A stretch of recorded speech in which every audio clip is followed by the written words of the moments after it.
Chapter 26. It's okay not to grab the meat from the wolf's mouth, but the dirt dog is not. Who are you? Several mercenaries from the Gilded Brigade looked at the man who appeared suddenly with wary eyes. Just when the newcomer was going to deal with the little girl, this person suddenly walked out without anyone noticing, which shocked everyone. Oh. Are you talking about me? The night is long, I don't want to sleep, I just go out for a walk. Hearing the man's frivolous answer, the mercenaries felt as if they were facing a formidable enemy. Captain, there's something wrong with this kid. He didn't even make a sound when he walked. Yet, when did this kid get clothes? I didn't even notice it. Could it be that I met a master? The head of the group, Zalman, snorted coldly, what are you afraid of? There are so many of us, and we can't beat him alone. As he spoke, he drew out his scimitar and pointed at Yexi, boy, one of the rules of mercenaries. Don't steal the meat from the wolf's mouth. Under the moonlight, the long scimitar emitted a chilling green light. What was reflected on the blade was Yexi's smiling expression. Hey, don't be nervous. I'm just passing by. Seeing Yexi's resigned expression, the mercenaries breathed a sigh of relief. Ha ha ha, it turned out to be a coward. I thought he was so powerful, but I didn't expect to persuade him so quickly. Don't say that about people, it's called winking. Zalman laughed and said, fortunately, you kid, we don't want to make an extra vote today. That little girl is ours. Sensible, just get away. In fact, if it were someone else, Zalman would definitely be slaughtered together, and by the way, all his money would be looted. However, he always felt that Yexi in front of him was dangerous. Perhaps it was the sixth sense that he had trained in the desert for many years. He felt that the man in front of him was not weak. If he was greedy, something big might happen to him. Hearing Zalman's threat, Yexi looked at Khaenri'ah who fell to the ground. You say she belongs to you. Then I have to ask. As he spoke, he bent down and stroked Khaenri'ah's cheek with his body. Forced to calm down while using his ability, he asked, do you need help? Hearing a gentle voice in his ears, Khaenri'ah opened his eyes. Her breathing gradually calmed down. Although her eyes were blurred and she could only see a black shadow, the warm feeling from that big hand made her feel very familiar in her heart. It's Master Yexi. Claire remembered the feeling. When you touch your cheek, you will feel extremely at ease. If you need help, just speak up. The gentle voice came again. In an instant, all the fear, all the grievances flooded her reason like a tide. Before Khaenri'ah's eyes, memories from the past appeared again. In the treacherous mountains and forests, there are swift hunters. At that time, they were leaning against the cliff, exhausted, and behind them came the roar of wild beasts chasing after them. Because of her panic, she fell into the mountain stream. Fortunately, in a panic, she grabbed a thin branch next to the cliff, and then stretched out her other hand, calling for help. But that companion, just casting a complicated look at her, chose to escape alone without hesitation. Later, the roar of wild beasts resounded through the mountain stream. At the same time, there were heart-piercing screams from his companions. She was terrified, and hastily withdrew her hand, holding tightly to the branch that might break at any time, until all the sounds quieted down. Since then, she has had only one thought left. It doesn't matter if you call for help or ask for help. She no longer reaches out to anyone. Until then. The girl in the red dress, who was as enthusiastic as fire, stretched out her hand to her. It was like a ray of light in the darkness, shining on her. But at this moment, in her eyes, Yexi's figure seemed to overlap with ember. Help, help me. Khaenri'ah exhausted all his strength and spit out a few unclear syllables. Yexi smiled lightly, and said, calling for help is the most beautiful hymn to life. I admire your courage to overcome your psychological shadow, Khaenri'ah. To reward you, I will bring you salvation. Hearing these reassuring words, Khaenri'ah was a little surprised. She felt that Yexi might know her past and her inner fear. Yexi got up slowly, looked at the mercenaries of the Gilded Brigade, and said with a smile, everyone, it seems that today's meeting is a kind of fate. I like this little girl very much, so. She's in my collection. For some reason, Shizaman felt that Yexi's aura had changed. The frivolity just now was gone, replaced by an invisible pressure. It's like a ferocious beast is no longer playing, but has stretched out its sharp claws. Brat, didn't you hear what I just said? Zalman frowned, and raised the scimitar again. What you say? Yexi pretended to think, then nodded, it's okay not to grab the meat from the wolf's mouth. But, the earth dog can't euro. Chapter 27. Aren't you afraid of the liquidation of the legacy of the God King? Be afraid. Who do you call a dirt dog? Stinky boy, let's experience the temper of the desert. Before Yexi could finish speaking, a sturdy mercenary suddenly raised the giant axe in his hand and launched a surprise attack. He is a descendant of a true tribe of warriors whose vocation is to fight. Even a giant axe weighing hundreds of caddies can still be easily swung in his hands. When this axe comes down, even the temple of the Scarlet King will be smashed through. However, just as the axe was raised, a hard fist landed on his chest. Boom! The sound of fists like flesh is dull and ruthless. At the same time, there was a clear bone cracking sound. Click. Yexi didn't know how powerful this punch was. In fact, he came out at night to test his strength. He just tried it. A alive and kicking slime will be punched into slime condensate flying around. You know, the slime's body is not jelly pudding, but like QQ candy, extremely resilient. If even the elastic slimes are blown up, then the ending can be imagined when encountering fragile humans. The moment the fist penetrated into the flesh, the mercenaries' internal organs were already ruptured. It seems to be the reason for walking in the desert all year round. The clothes worn by the mercenaries are covered with wind and sand. After the huge force ravaged the mercenary's body, the aftermath came from the back of the heart, stirring up a cloud of dust. Kong dang. The giant axe fell powerlessly and fell to the ground with a loud noise. This loud noise was like a death knell ringing above everyone's heads, making the mercenaries shudder. Then, Yexi picked up the mercenary by the back of the neck, and threw it aside like trash. How is this possible? It's such a powerful force, that's a living person weighing 200 catties, and he can lift it up with one hand. Monster. He's a monster. Seeing their companions lying on the ground, the mercenaries were scared out of their wits. However, the rhetoric about 200 catties of living people. Obviously, that person has lost his vitality and has become a corpse that is still warm. Such a terrifying scene, even the leader Solomon couldn't help shivering. You dare to provoke someone from the legacy of the God King. The legacy of the God King. Yexi froze for a moment, and began to think. It was like the Gilded Brigade in the desert, a notoriously large brigade that would give up any moral bottom line for Mora. Among them, there are countless small groups, which are managed by the headquarters from top to bottom. In order to maintain order within the regiment, those in power in the regiment will use overwhelming force and unquestionable majesty to deter members. In addition, the most important method is the criminal record. All members of the legacy of the God King must leave a record. The so-called crime record is a dirty, immoral, and unforgivable record. This is a symbol of loyalty, and it is also the trump card when threatening. It is because of the case history that those members of legacy of the God King cannot get rid of the organization. Once defected, the organization will make the criminal record public, and the only thing waiting for the traitor is a prison sentence. Yexi remembers that in Port of Ormus, there is an organization called Iavakmal. There is also Dishia's father, who is also a member of the legacy of the God King, and is the leader of a team called Ikmar's Beard. Seeing Yexi lost in thought, Solomon grasped at straws. He thought that Yexi was afraid of the power of the legacy of the God King, so he began to alarmistly say, "We are the Gilded Brigade under the legacy of the God King. I am the leader of Akamar's feet. You have provoked the legacy of the God King, and you will face endless revenge. Even Samura City can't protect you." Hearing Solomon's words, the surrounding mercenaries regained their courage and echoed. "That's right. Apologize to us immediately. I advise you to hand over that girl to me, and then keep all the money on your body as compensation for us. Otherwise, the legacy of the God King will liquidate everything." Originally thought that upon hearing these words, Yexi would obey obediently, but unexpectedly, Yexi laughed out loud. "Why are you laughing?" Yexi dusted off the dust on his body, and asked, "Are you threatening me?" Before Solomon could answer, Yexi said again, "I was in a good mood, and I could give you a chance to live. However, if you dare to threaten me, then it will be hard to keep you." Before the voice fell, electricity was generated in the void. The purple electric light is entangled like a spider's thread, making a crackling sound. Seeing this scene, everyone was shrouded in an ominous premonition. As people in the desert, the sixth sense in their genes tells them, "Run away." As soon as Solomon, the leader, turned his head, he felt numb in the back. He lowered his head, and saw a string of purple electricity passing through his chest like a spider's silk. That electric current looks as fragile as a newborn seedling, but it is extremely tough. Passing through his chest, the spider thread instantly connected to the younger brother who was about to run away in front of him. In the blink of an eye, everyone became a line. Solomon froze. Chapter 28. Let me check your physical development for you. Solomon froze.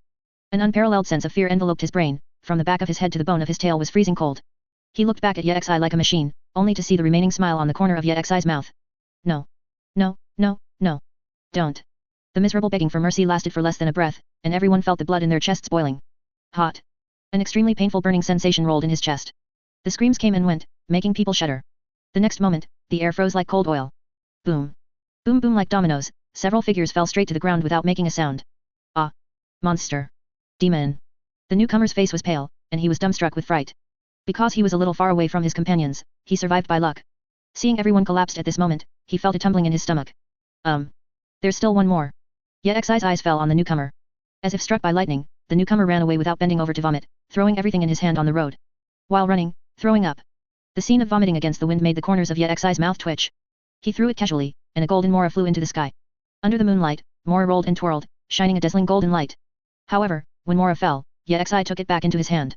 Watching the newcomer run away, he shook his head. "Using the super electromagnetic gun here, I'm afraid it's not to alarm the people in the whole city. And this kind of hole card is exposed too early, which is not suitable. Anyway, the newcomer hasn't done the criminal record yet, so he's just saved." Yexi thought so, and then he looked at the mess on the ground, feeling a little puzzled. The first time he did this kind of thing, his heart was so peaceful. Could it be that you and your friends are used to digging the ground before? Suddenly, an ethereal reminder sounded in his mind. Ding! I noticed that the host's mood fluctuated greatly, and automatically used the forced calm effect, and extended the effect time. I see. Yexi didn't expect the system to operate like this. Although the effect is very good, it seems that he is too impersonal. In short, things seem to be settled, it is time to go back. He turned around and came to Khaenri'ah, pulling it up like a kitten. "Come to Samura City so late, are you looking for me?" I want to cure the devil scale disease." Seeing tears flickering in Khaenri'ah's beautiful eyes, Yexi nodded and said, "Then let's go." "Yeah, family courtyard."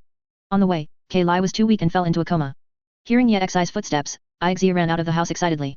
After seeing Khaenri'ah in Yexi's arms, she couldn't help but said sourly, "The master said he was going for a walk, but he picked up a beautiful woman. Let me see. Wow, what a beautiful little girl." Yexia is known as the #1 beauty of the Milun school, and she is quite confident about it. But seeing Khaenri'ah's angelic sleeping face, she felt a little ashamed. "Take her to wash up." "Yes, sir." With Ixia's support, Khaenri'ah lay down in a wooden barrel filled with warm water. Wrapped and soaked in warm water, Khaenri'ah felt as if he had come alive. "If you want to take a bath in the forest, you always go to a spring to bathe. Of course, the spring water is cold. Therefore, it is not easy to take a hot bath. Under the stimulation of hot water, Kayla's numb fingers gradually regained consciousness. Miss Ixia, I can do it myself. It's not that I haven't bathed with girls, it's just that it's embarrassing to be in a bucket. Especially if you have to ask someone to help you wipe it. Kaylai has always yearned for Ember in his heart, wanting to be as cheerful as Ember. But deep down, I always feel very inferior. Facing Ixia who met for the first time, Kaylai was a little shy. Ayexia giggled, just call me by my name. Speaking of which, Kaylai, you are quite predictable. Let me help you check the development at Miss Ixia. Don't. Kaylai hugged his arms, his face flushed. After playing around for a while, Ixia suddenly stopped. Because she saw many scars on Kaylai's arm. Some were new wounds, while others looked like old wounds, as if they had been pricked by needles. This is. Kaylai followed Ixia's gaze and explained, every ranger has these injuries, because there are thorns in the forest. Then these. Ayexia touched those pinprick scars, and her heart ached. She couldn't imagine what Kaylai had gone through. These. I was fooled by fools when I was a child. After hearing Kaylai's story, Ixia was horrified, those hateful fools. This incident completely overturned Ixia's three views. They actually used sick children as experiments. Human experiments. As a scholar, Ixia felt extremely angry. This is an insult to scholars. Moreover, Kaylai was still so young at that time. Ixia could understand that kind of fear, that kind of despair. She has just grown up, so when she thinks of Kaylai's experience, she is also very scared. But thinking that she has Yexi, the feeling of peace of mind calmed her down. As long as Yexi is there, she will not be afraid of anything. She hugged Kaylai from behind, comforting softly, everything is over, everything will be fine. Kaylai, Master Yexi will bring you a new life. Hearing what Ixia said, Keela suddenly wanted to know what kind of existence is Yexi in Ixia's heart. No matter how stupid she is, she can still guess that Ixia is already a member of Yexi. Then, Ixia can be regarded as her senior. She wondered, would she be happy if she was with Yexi? In fact, she didn't intend to stay by Yexi's side. She still has her own dreams. When she left Mon that year, she told Ember that she wanted to become a doctor and learn excellent medical skills. This way more people can be saved. So, she planned to cure the devil scale disease and go back to the woods. Thinking of this, she asked curiously, Ixia, is Master Yexi treating you well? Chapter 29. Kaylai also wants to seize the future. Ixia, is Master Yexi treating you well? Hearing Kaylai's question, Ixia didn't hesitate at all, and said with a smile, of course it's very good. Master Yexi is a very gentle person. Although he speaks domineeringly, he is very considerate and cares about my feelings. The most important thing is that Master Yexi gave me the future. Future. Seeing Kaylai's puzzled look, Ixia explained, I am a junior scholar of the Milun School, and my research direction is the self-discipline mechanism of Khaenri'ah. This afternoon, the master generously gave me a brand new relic guard. You said, if the master didn't care about me, would he give me such a gift? Kaylai shook his head, didn't care how he gave such an important gift. That's the guardian of the ruins. In the forest, there are also those big guys, very scary. Ayexia leaned on the barrel, looking at the moon outside the window, her eyes full of longing, with this relic guard, I can publish papers that no other scholar can write. Maybe there is a chance to become a Ibn Ha. Do you know?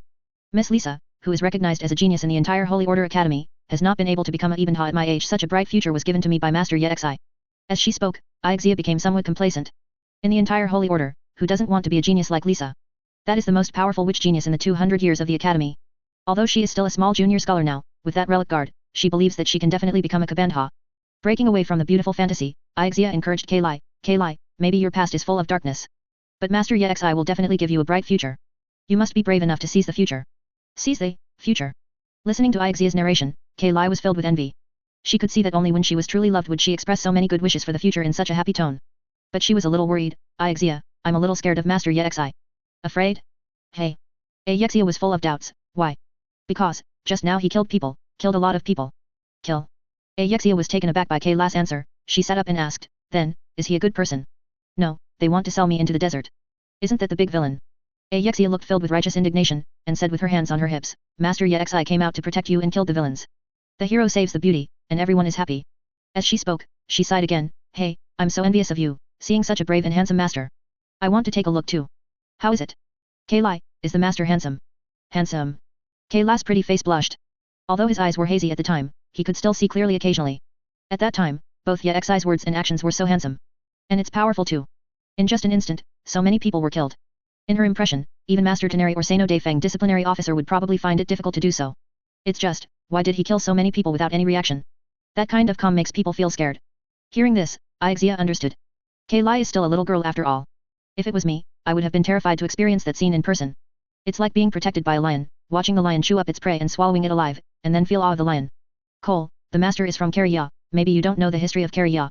500 years ago, the Kerrians made a catastrophe, but they were also punished by the throne in the sky, and the whole country fell apart in an instant.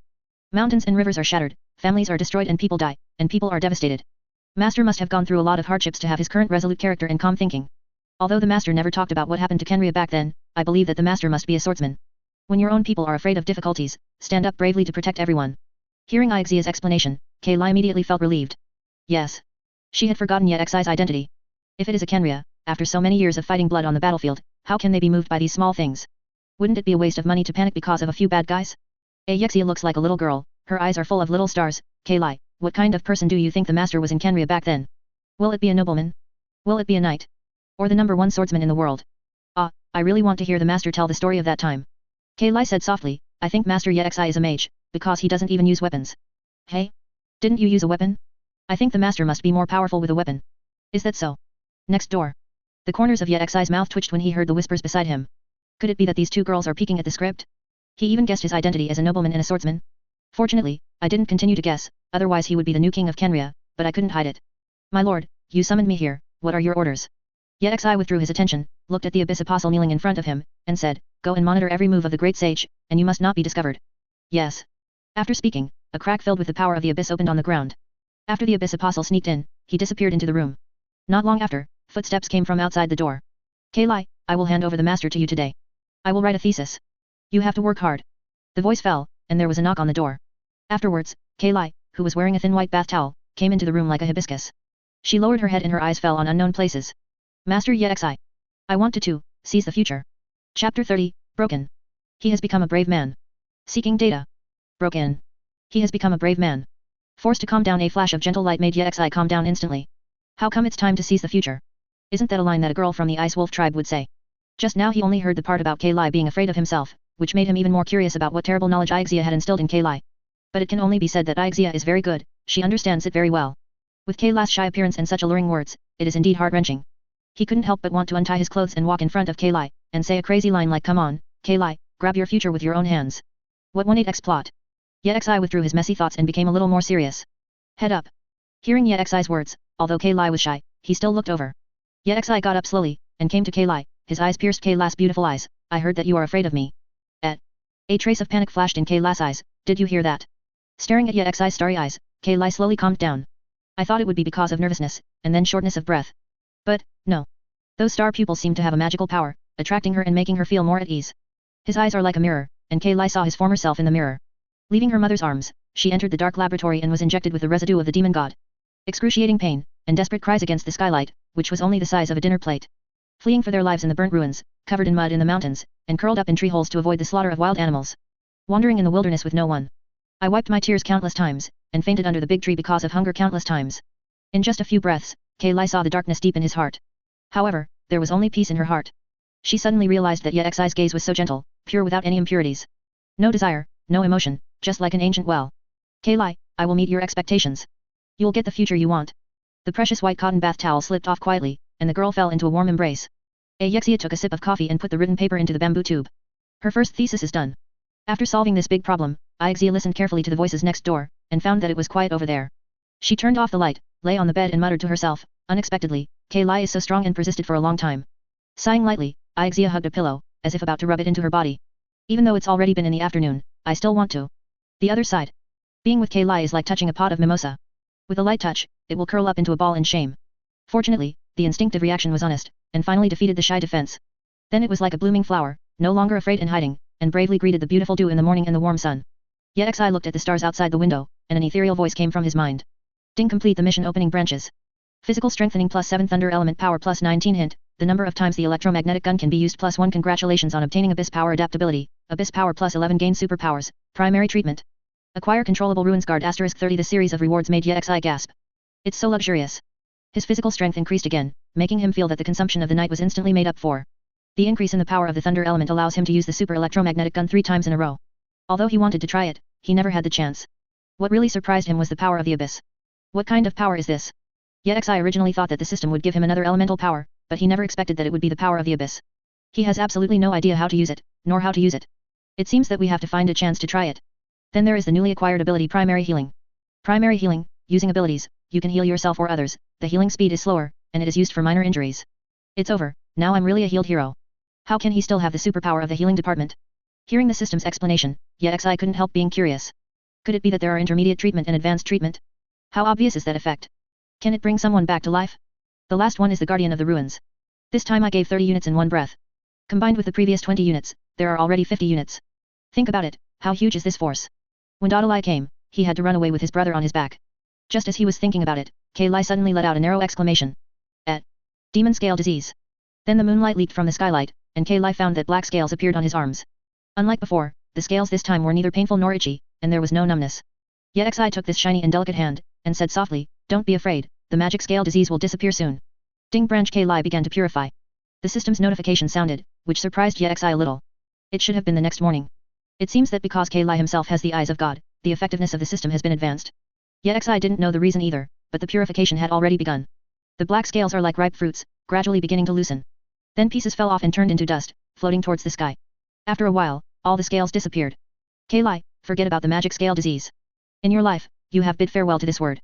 Khaenri'ah's little face was full of surprise when he heard this. She did not expect that the demon scale disease that had plagued her for more than 10 years would dissipate so easily. There is no pain, not even any sensation. If she hadn't watched with wide-eyed eyes, she might not even know that the magic scale disease disappeared at all. It's almost like seeing the petals fall from the branches, everything is so natural. For a moment, Khaenri'ah didn't know what kind of emotion he should use to face his recovered self. She thought it was an extremely painful process. Just when Khaenri'ah was in a daze. Suddenly, a black and white flame appeared on the delicate arm. A look of astonishment flashed between Yexi's brows, and his eyes were fixed on the ball of black flames. Chapter 31, Using the Power of the Abyss, Control Black Flame. Seeking Data. Using the Power of the Abyss, Control Black Flame. Seeking Data, Khaenri'ah's face turned pale from the sudden appearance of black flames. Dangerous. Get out of the way. Before Yexi could react, Khaenri'ah pulled his little hand back all of a sudden. Like a stressed cat, it shrank to a corner and hugged Heian tightly in his arms. Don't come here, please stay away from me. This black flame is very dangerous, don't come close to me. The black flame snake is the residue of the demon god that the fools injected into her back then. This black flame has no temperature and will not burn any inanimate things. But once a living thing is contaminated, it will be wrapped in black flames in an instant, and finally burned into coke. She knows this best. Back then in Mond, in order to avenge the fools, she unleashed the black flame and burned a winter diplomat alive. This terrifying power made her feel desperate now. I see. Are you worried about my injury? Khaenri'ah. Yexi wasn't frightened by Heian, but Khaenri'ah's exaggerated actions made him a little astonished. He knew the danger of black inflammation, but he didn't expect Khaenri'ah's reaction to be so violent. After hearing what Khaenri'ah said, he understood. It was Khaenri'ah who was afraid that he would be burnt by the black flame. Seeing Khaenri'ah trembling in the corner, Yexi couldn't help admiring, what a kind little beauty. This is because he regards him as more important than himself, so he cares so much and fears so much. It's just pathetic and distressing. Yes, I'm sorry, sir. The disciplinary officer said that once the seal is broken, the black flame snake will devour my consciousness. So, let me die alone. Thank you for everything you have done for me. Woo. Khaenri'ah couldn't help crying. It's not easy. It was not easy to cure the devil scale disease. Why is the seal of black flame lifted silently? She felt that the gods played a joke on her, and it was fine to die in pain, why should she be given hope before she died? Since the ending is doomed to die in the dark shadows, why do you want to see the sunshine yourself? It is really painful to die with this longing. Khaenri'ah lowered her head, now she only hoped that Yexi, who helped her cure the devil scale disease and alleviate the pain, would be safe. Ding complete analysis, the damage caused by black inflammation can be cured by primary treatment. Hint, you can use the power of the abyss to control the black flame snake, so as to gain black flame adaptability. Yexi was overjoyed by the notification sound in his head. Unexpectedly, the power of the abyss has such a function. Thinking of this, he stretched out his hand and gently stroked Khaenri'ah's pink cheek. Do not come near me. Khaenri'ah shook his head desperately, trying to retreat, but there was already a solid wall behind him. Cole, don't be afraid. Yexi wiped the tears from the corners of the girl's eyes, and said, these flames can't hurt me, so give me your hand. Khaenri'ah raised his head, met Yexi's star pupils again, and gradually calmed down.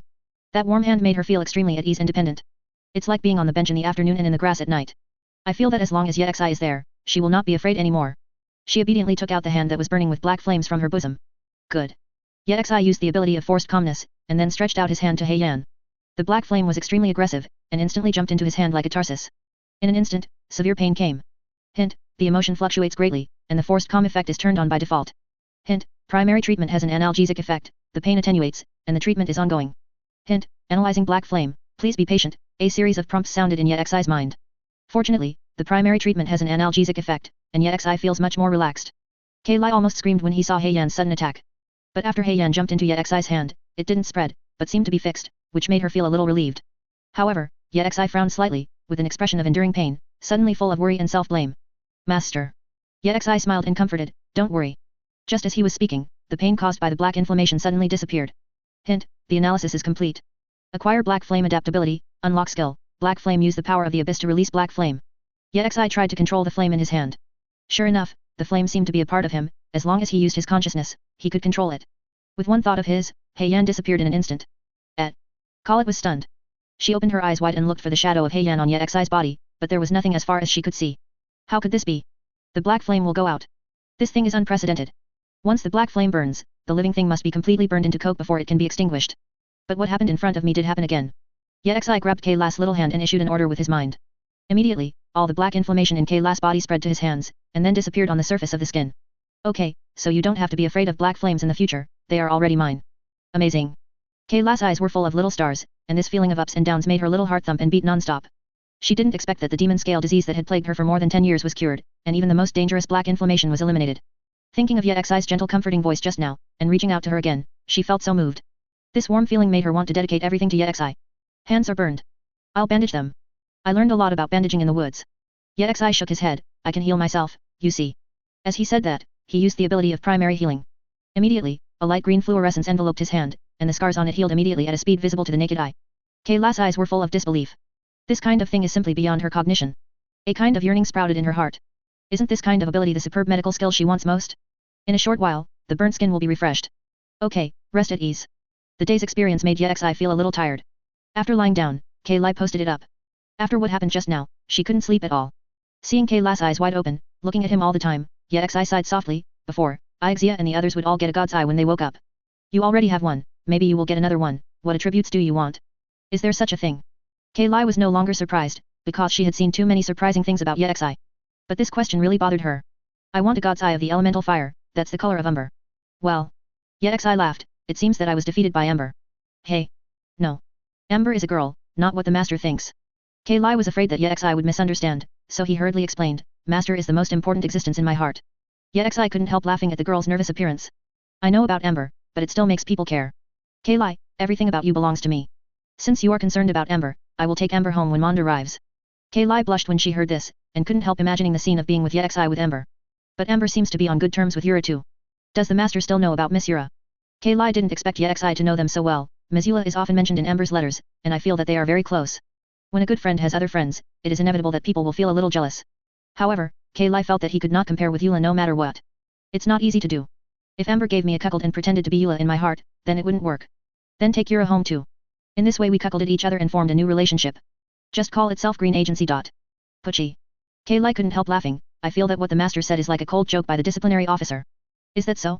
Ha ha ha ha. Ye Xi suddenly thought of the dog head playing a homophonics talk, and couldn't help but also laughed. Hearing the hearty laughter around him, Kailai's heart skipped a beat. It turns out that Master Ye Xi can be so humorous. She seemed to understand the tenderness in Ye Xi's mouth, and now she felt so happy. Master, let's continue, what we just did. This delicate voice surprised Ye Xi. Today is the first night, can you bear it? I like you. Ye Xi, like. The girl let out a dreamlike voice, and her eyes gradually blurred. Chapter 32. The first person to have two god's eyes. Seeking data, early morning. The delicate stamens are watered by the morning dew, and the early birds fly away from the warm nest. Ye Xi slowly opened his eyes, and a soft groan came from his arms. He looked at the little beauty in his arms. Her peaceful sleeping face was like an elf, her slender eyelashes trembled slightly, her small mouth was slightly opened, and moved gently with her breathing. Before going to bed last night, Kailai had to touch his cheek to fall asleep, and even now he held his hand tightly, refusing to let go. After a while, Kailai gradually woke up. Last night was definitely the most peaceful night she slept since she was born. She didn't have any nightmares and felt peaceful every minute. When his consciousness gradually became clear, Kailai found that his eyes met Ye Xi's star pupils at some point. Feeling Ye Xi's gaze, Kailai blushed. She thought of her initiative last night, and felt ashamed and wanted to get into the cracks in the ground. Please, please don't stare at people like this. Kailai picked up the quilt with his hands and hid behind, not daring to meet Ye Xi's eyes. This action looks extremely cute. Hey? What is this? It's warm. Kailai was very shy at first, but suddenly found a warm feeling coming from behind him. She turned around and groped for a while, and unexpectedly found a huge fiery red orb from under the quilt. God's eye. This is clearly the eye of God of a fire element. Kailai thought what Ye Xi said last night was a joke, but he didn't expect it to be true. Regardless of her naked body, she reached out to touch her clothes, and there was a God's eye under the clothes. This is what she got in the forest not long ago. In this way, she has two eyes of God. Ye Xi was also a little surprised. This is the first case of Tivat. The ability to use two kinds of elemental power at the same time can only be done by the executive of fools. Their two elemental powers still come from the evil eye, a device that does a lot of damage. At this time, a reminder sound came from Ye Xi's mind. Ding branch Kailai obtained the eye of the fire elemental god. Fire element power plus 10 grass element power plus 17 elemental power value bonus can increase the elemental power content of Kailai. Acquire the skill primary healing.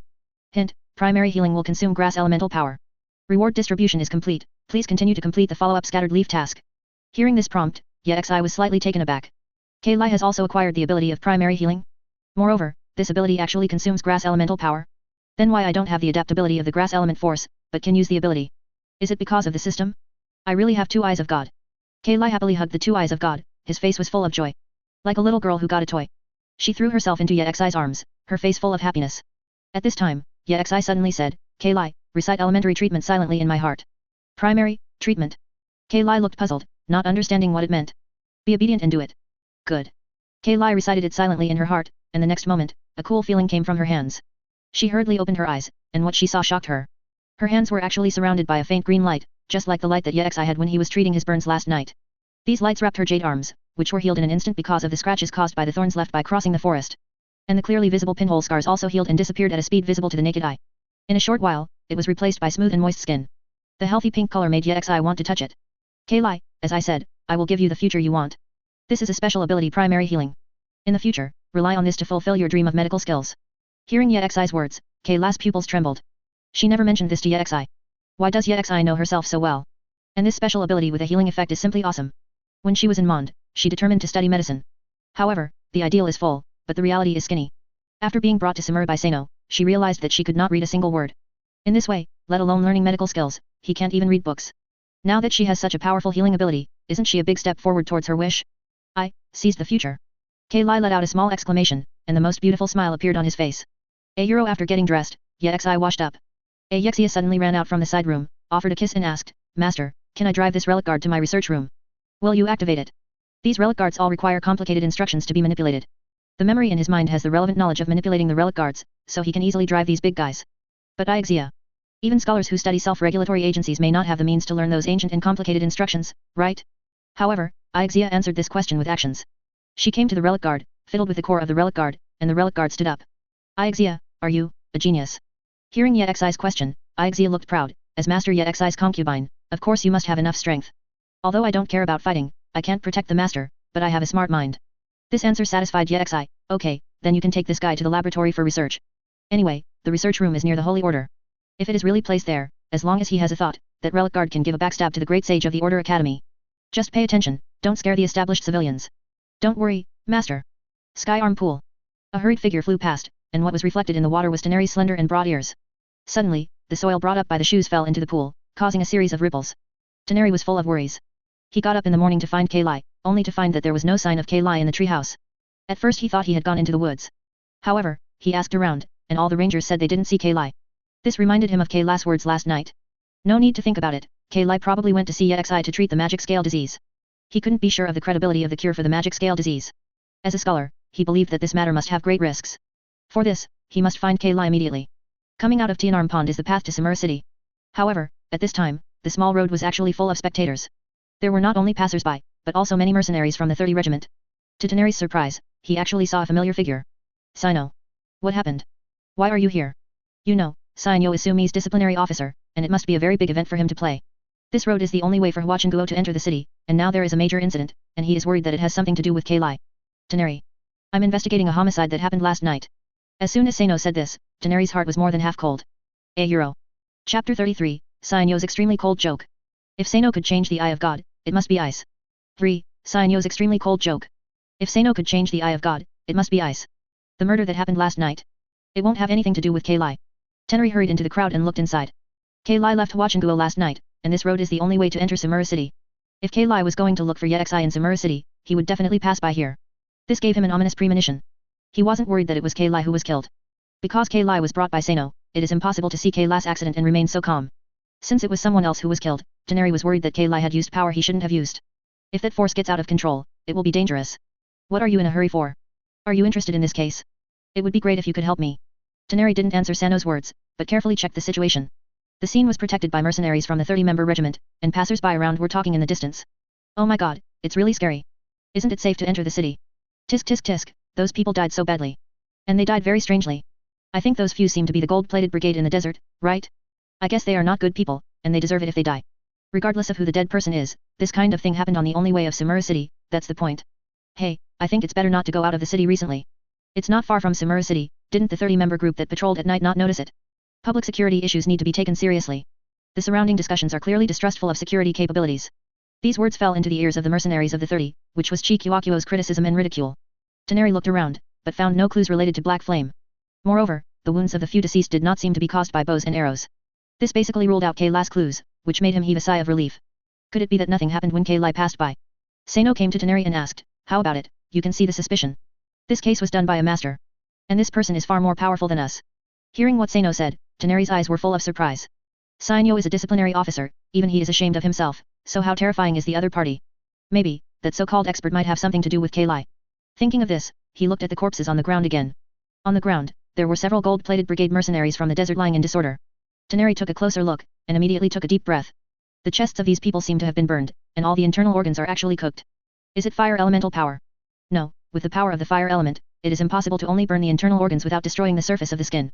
Overhearing Toneri talking to himself, Sano added, "It's not entirely devoid of damage. I just checked carefully, and there are extremely small burn marks on their front hearts and back hearts." Hearing this, Toneri untied the collar of one of them. Sure enough, at the place Sano described, he saw a burn wound the size of a thumb. This puzzled him a lot. What method caused such a fatal injury, and what have these people experienced? This person is very strong. Toneri couldn't figure it out, so he could only put forward his own subjective evaluation. "I can't think of anyone in Sumi who can kill everyone in this way at the same time in an instant." Sano nodded, agreeing with what Toneri said. As a disciplinary officer, he is very good at both combat power and confession techniques. However, even he felt horrified when he saw this shocking fatal injury. So neat. He acted decisively and showed no mercy. This mentality is extraordinary. It is worth mentioning the remains. Sano pointed to the corpse beside the giant axe, and explained, "This man's chest was hit hard, his sternum was cracked, and his internal organs were all shattered. The person who must have killed him is very powerful." Toneri leaned down and watched. As Sainyo said, he died miserably and died on the spot. His chest felt as if he had been hit by a heavy stone. In other words, this person's explosive power is amazing, and he can kill these mercenaries of the Gilded Brigade in an instant. Toneri was lost in thought. The Gilded Brigade in the desert is not weak, some are extremely difficult to deal with. Just like the mercenary with that huge axe, this giant axe is as light as a feather in his hand, but when it is chopped off, it can cut a person in half directly. The other mercenaries are absolutely extraordinary in terms of size. But the scene in front of him told him that these people had almost no resistance, and they were all killed at the same time. Moreover, it seemed that these mercenaries wanted to escape before they died. Just ask, how strong must the opponent be before these battle-hardened gold-plated brigades can flee without a fight? We have only one clue about this man. Sano took out a shiny mora from his pocket and handed it to Toneri. "This is a mora found at the scene of the crime. It should have been left by that master. I don't know what it is for. However, if we want to find him, we can only rely on this." Toneri took mora and looked at it carefully, but he had no clue. "Sino, do you want to catch him?" Sainyo looked serious, sighed and said, "Avoid this situation as much as possible. It's a wise choice." Toneri nodded, and said, "If such a powerful person is an enemy of the Holy Order and is still dormant in Samura City, it will be very terrifying." Just as he was speaking, a discipline officer suddenly came from a distance. "Master Sinyo, we have found out the news of several dead people. They are mercenaries belonging to the legacy of the God King in the desert area. According to the confessions of some businessmen, they are often robbed in this place at night. These dead are the Gilded Brigade that surrounded the rich merchants here. According to the investigation, these people have committed many bad crimes." Hearing this report, Sano and Toneri heaved a sigh of relief at the same time. This news means that they don't need to take risks to find that master. It seems that they targeted someone who shouldn't be targeted, and died as a result. Let's close the case like this for now. Sino took the initiative to come to the middle of the scene and announced to all the onlookers, "Everyone, the investigation of this case has been completed. The few dead are members of the notorious legacy of the God King. They robbed wealthy businessmen here, and were killed by an unknown master, which is regarded as eliminating harm for the people. So everyone can rest assured. The master who kills these people is not a bad person." Hearing the words of the disciplinary officer Sainyo, the passers-by around nodded their heads. "I see. That way I can rest assured. Officer Daifeng, who is that master? Does he have a name?" "Yes, everyone should thank him." Sinyo rubbed his chin when he heard the words, thought for a while and said, "That person is called the Mora. Toneri." This name made Toneri feel helpless, giving him a headache. Should I say it or not? It is worthy of the name given by Daifeng disciplinary officer. Sure enough, the audience fell silent in an instant, and the scene was once very embarrassing. Sinyo looked left and right, raised Mora in his hand and said, "The reason for this name? It's because the master was at the scene and left behind a Mora." Audience. Isn't that a good name? Sinyo frowned slightly, and his face was full of doubts. "I judge that the other party must be a human being who is merging with Mora. Is this name unreasonable? Mola people, I heard that Liu has a delicacy called Mora meat. Mora people, Mola meat. How about calling? Sino, you don't need to explain." Toneri couldn't bear it anymore, stepped forward and pulled Sinyo out, and said with a speechless face, "Why are you telling a bad joke at this time?" "Well, now that everyone is afraid of this case, I judge that the atmosphere can be properly activated." Sano's words made Toneri's eyes darken. "So, do you think everyone is laughing?" Sino looked around upon hearing this. All the passers-by watching around were rubbing their arms, as if they had been poured with cold water. Sano lost his mind. Toneri sighed deeply. He simply admired Sano. This kind of cold field ability is like a cold wind passing through, it can be called invincible. If the God's Eye can reselect attributes, Khaenri'ah has no doubt that Sano's God's Eye will become an ice element. I'm afraid that when the time comes, the Queen of Solstice Winter will have to shout at this moment. A mercenary from the 30-man regiment hurried over from a distance, shouting while running, "It's bad. A relic guard appeared in the city. Go back to the city to defend. Request support." As soon as these words came out, both Sano and Khaenri'ah's expressions changed, and they hurried towards Sumeru city. Euro. Chapter 34. The love between Sano and Khaenri'ah. Seeking data, there are relic guards in Sumeru city. Hearing this news, both Sano and Khaenri'ah panicked. The relic guards are not easy to mess with. Although it is not difficult for them to deal with, once such a big killer appears in the city, it will cause disastrous consequences. When they rushed back to Sumi city, they saw the relic guard from a long distance away. What surprised the two of them was that there was actually a person in the hands of the guard of the ruins. The group of 30 people around him took him as the leader, but they didn't dare to act rashly. It seems to be confronting at the moment. I think I've explained everything quite clearly, Mr. Ruksha. This relic guard is under my control, it is very safe. I'm a junior scholar of Miaolun sect, I want to bring it to my laboratory for research. Ixia stood on the hand of the ruin guard and explained to the group of 30 people below. However, Luksha, the flag officer of the 30-member regiment, didn't listen at all. Don't lie, how can a junior scholar have his own research room? Come down immediately and be interrogated. Even though the 30-man regiment were all mercenaries with little culture, they still knew the rank of the Holy Order in Sumeru city. Junior scholars are the lowest level of scholars, and most of them are looking for topics in the field and preparing papers. With such a precious resource in the research room, it is impossible for junior scholars to take their turn. Before Ixia could explain, someone exclaimed. She's the Ixia who married a Kerriya. That's right. She has the eyes of God. It seems that the rumors are true. Ixia has reported on Hapandakalati, and the Holy Order will compensate her for the right to use a research laboratory. Hey, as expected, if you have the eye of God, you will be valued by the Academy. As expected of the number one beauty of the Miaolun school, she is indeed beautiful, but it's a pity that she married an old monster. It's really enviable and pitiful. There were countless voices of envy and admiration from all around, and of course some disgusting remarks were mixed in. Ixia didn't care about those gossip. She is not the kind of person who cares about what other people say, she is a scholar. Rational thinking tells her that only she knows whether she is happy or not. The reality is that she is willing to abandon everything, just to get Yexi's favor, even a 10,000th. And now she has got her wish, very happy. As long as she feels happy, she doesn't care what other people think. Mr. Luksha, now you understand, I have my own research room. Hearing the comments around him, Luksha also understood Ixia's identity. However, putting the relic guards in Sumeru city is too risky. Ixia, hurry down. This thing is too dangerous. This is the guardian of the ruins. You are still young, you can't grasp it. Ixia was speechless. She found that trying to reason with these mercenaries would not work. Just at this moment, a voice came from the side, this is indeed a relic guard under control. Hey? It's Mr. Khaenri'ah and the disciplinary officer. Luksha was taken aback for a moment, but he didn't expect these two to go together and come to Sumeru city together. Khaenri'ah stepped forward to take a closer look, and explained, all the attacks of this relic guard are in a locked state, and theoretically there is no threat. It's just that I'm curious, where did you get such a brand new self-discipline organization? Ayexia put her hands on her hips triumphantly, and said with a smile, it was given to me by my master. Deliver. Khaenri'ah thought about it. This relic guard is Khaenri'ah's self-discipline agency. Such a brand new machine must require Khaenri'ah's technology. He has carefully observed that this mechanical bearing is new, and the oil on it is free of dirt, unlike stock, and there is no possibility of it being stored for hundreds of years. That is to say, the master in front of the girl's mouth is likely to be related to Khaenri'ah. He remembered that Master Yexi mentioned by Khaenri'ah was from Khaenri'ah. So contact, are you referring to Master Yexi? Yes. Khaenri'ah didn't expect to run into someone close to Yexi here, and hurriedly asked, do you know any news about Khaenri'ah? I'm her master. She went out suddenly last night, maybe she went to find Yexi. It turns out that Mr. Khaenri'ah is Khaenri'ah's master. Ixia suddenly realized, smiled, and said, don't worry, Khaenri'ah is very nice. Now that she has cured the devil scale disease, maybe she will go back to the forest soon. Just now she said she was looking for you. Khaenri'ah breathed a sigh of relief upon hearing this. Claire is fine. However, the fact that the magic scale disease was cured was indeed beyond his expectations. He must find Khaenri'ah immediately to determine the situation. Seeing Ixia surrounded by 30 people, Khaenri'ah suggested to Sanyo who was beside him, I'm going back to the forest to find Keqing. Sanyo, please escort Miss Ixia. Well. Sanyo was stunned, he was too lazy to do such troublesome things. But if you think about it carefully, with him escorting by your side, the people in the city will not be scared and run away. Moreover, Khaenri'ah's eyes made it hard for him to refuse. Sanyo sighed, I really can't do anything with you. Okay, I'll just send her to the academy. Khaenri'ah nodded, and then left in the direction of Huachanguo. This scene fell into Ayexia's eyes, and she immediately felt a little strange. She didn't know if it was an illusion, but she always felt that Sano's eyes seemed to be a little doting. Although Khaenri'ah and Sano are helping her, why does she feel that there is something strange between these two people? Hearing what Sano said, the mercenaries of the 30th Regiment were all very surprised. What? The disciplinary officer is willing to vouch for her. Sure enough, people with the eyes of God will favor their companions. Even that impersonal disciplinary officer is willing to come forward. Looks like she really changed fate through the Koreans. Luksha now had no reason to stop. That's the disciplinary officer. There are people here, what can happen? Chapter 35, Don't eat the eggs laid by my pigeons in the future. Seeking data. Don't eat the eggs laid by my pigeons in the future. Seeking data, with Sano's promise, the group of 30 naturally had no objections. Since we are escorted by Daifeng disciplinary officer, then we can rest assured. With a big wave of Luxsha's hand, the mercenaries of the 30th Regiment beside him stepped out of the way. In this way, Ixia rode the relic guard and walked on the streets of Baoshang Street. The people who were terrified at first felt relieved when they saw Sano by the side, and they stuck their heads out to look at this big guy. After all, people who live in the city seldom go to the wild, so naturally they don't see the relic guards. Only an adventurer has the guts to venture into the wild. These civilians went to the wild, and they couldn't even beat the Kaihokia people. They were looking for death. So, when I saw this big guy, I was very curious. Amazing. Look, the ground it walks on has huge footprints. It looks heavy. I also want to sit on it and try it. What a powerful machine. My god. What the hell is this? Hey? Guardian of the Ruins? Why is this guy here? Along the way, no matter if they were children, traders, or adventurers from the Adventurers Association, they were all stunned by the scene in front of them. I didn't expect to see such a monster in the city. Especially Catherine. She has been staying in the Adventurers Association, and this is the first time she has seen such a large machine, and she was stunned on the spot.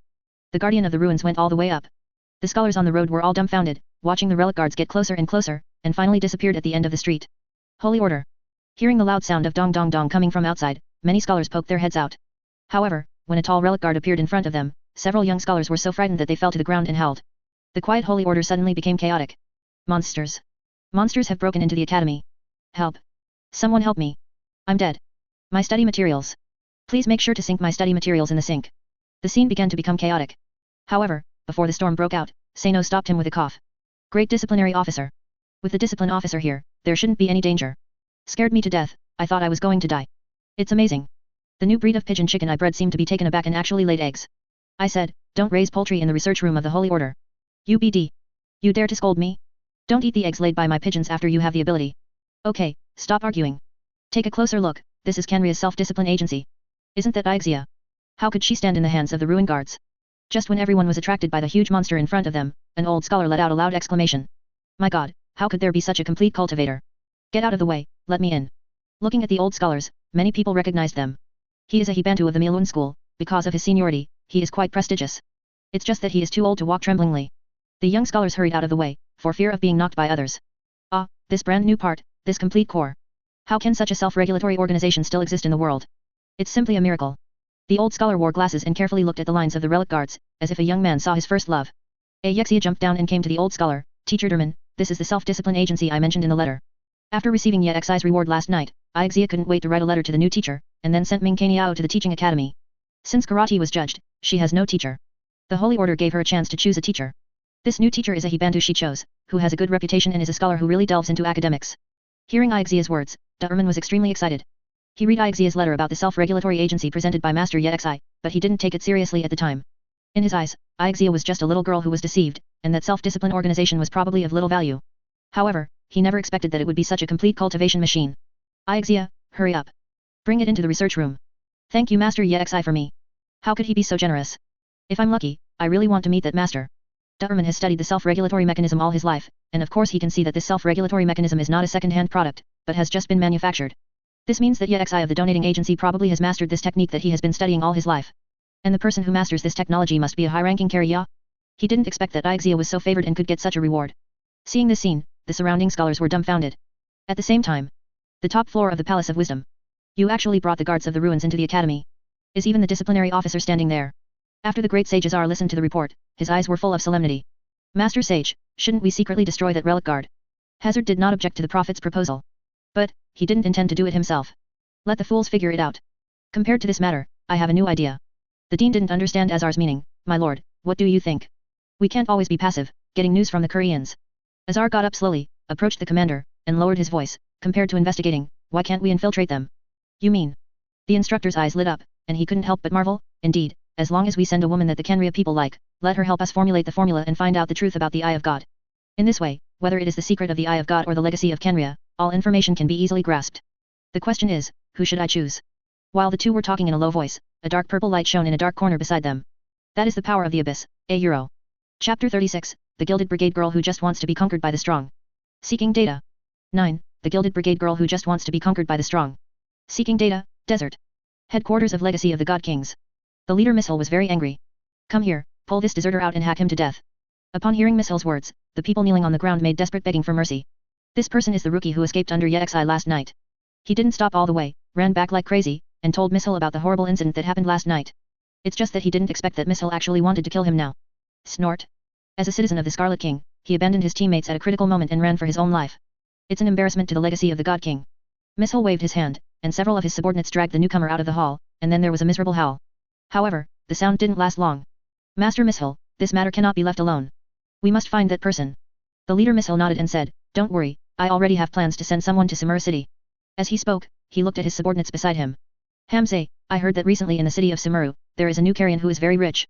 Yes. Hamze introduced, according to the inside information in the city, that person is called Yexi, and he issued a commission in the Adventurers Association to hire a wife with a lot of money. It is said that if an ordinary girl from a good family marries him, he can pay 5 million moras. Secondly, female adventurers and female scholars will receive more higher money.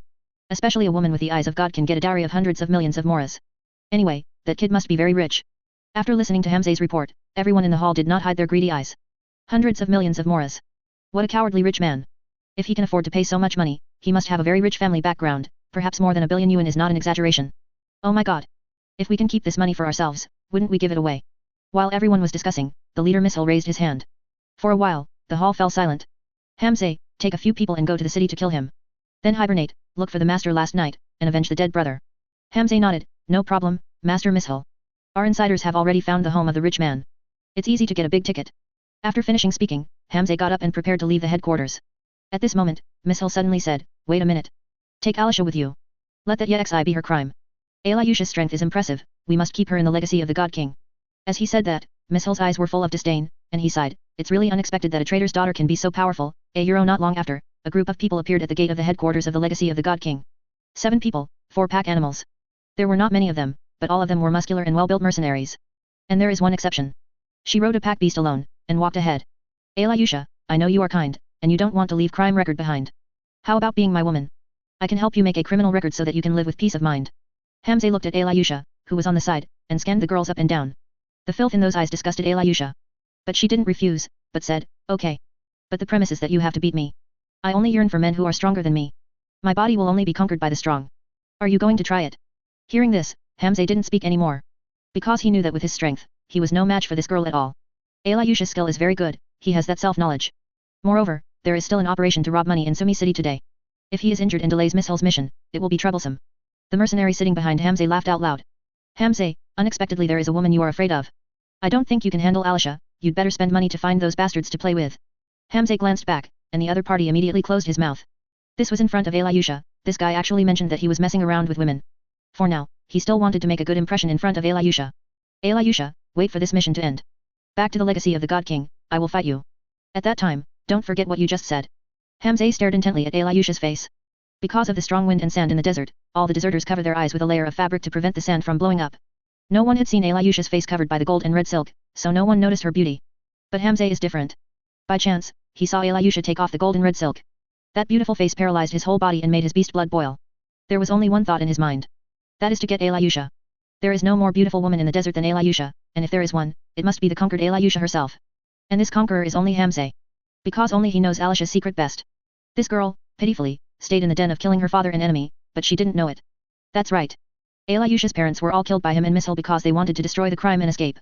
Of course, Alisha didn't know about this.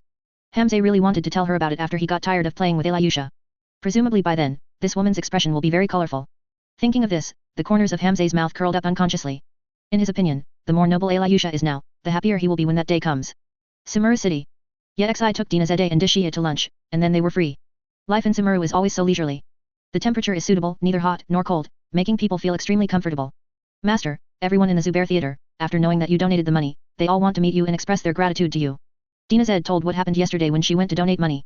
According to Yexi's wishes, she handed over 10 million moras to everyone in the Zubair Theater. With this sum of money, Zubair Theater can maintain the venue and make the Grand Bazaar even better. Therefore, everyone is very grateful to Master Yexi, and wants to meet whatever they say. Hearing Dinazede's words, Yexi agreed.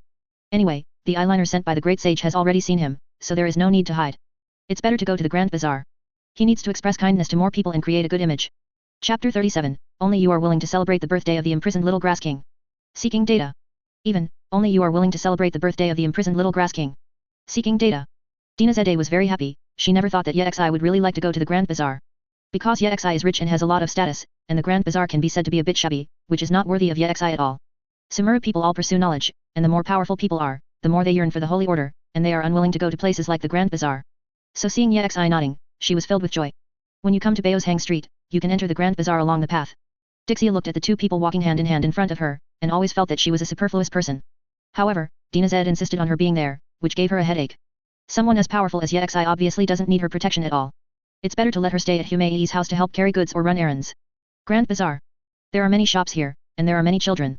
When Dina Zed arrived, she immediately attracted the attention of many people and became the focus of the audience. After all, everyone knows about the donation of the Zubair Theatre.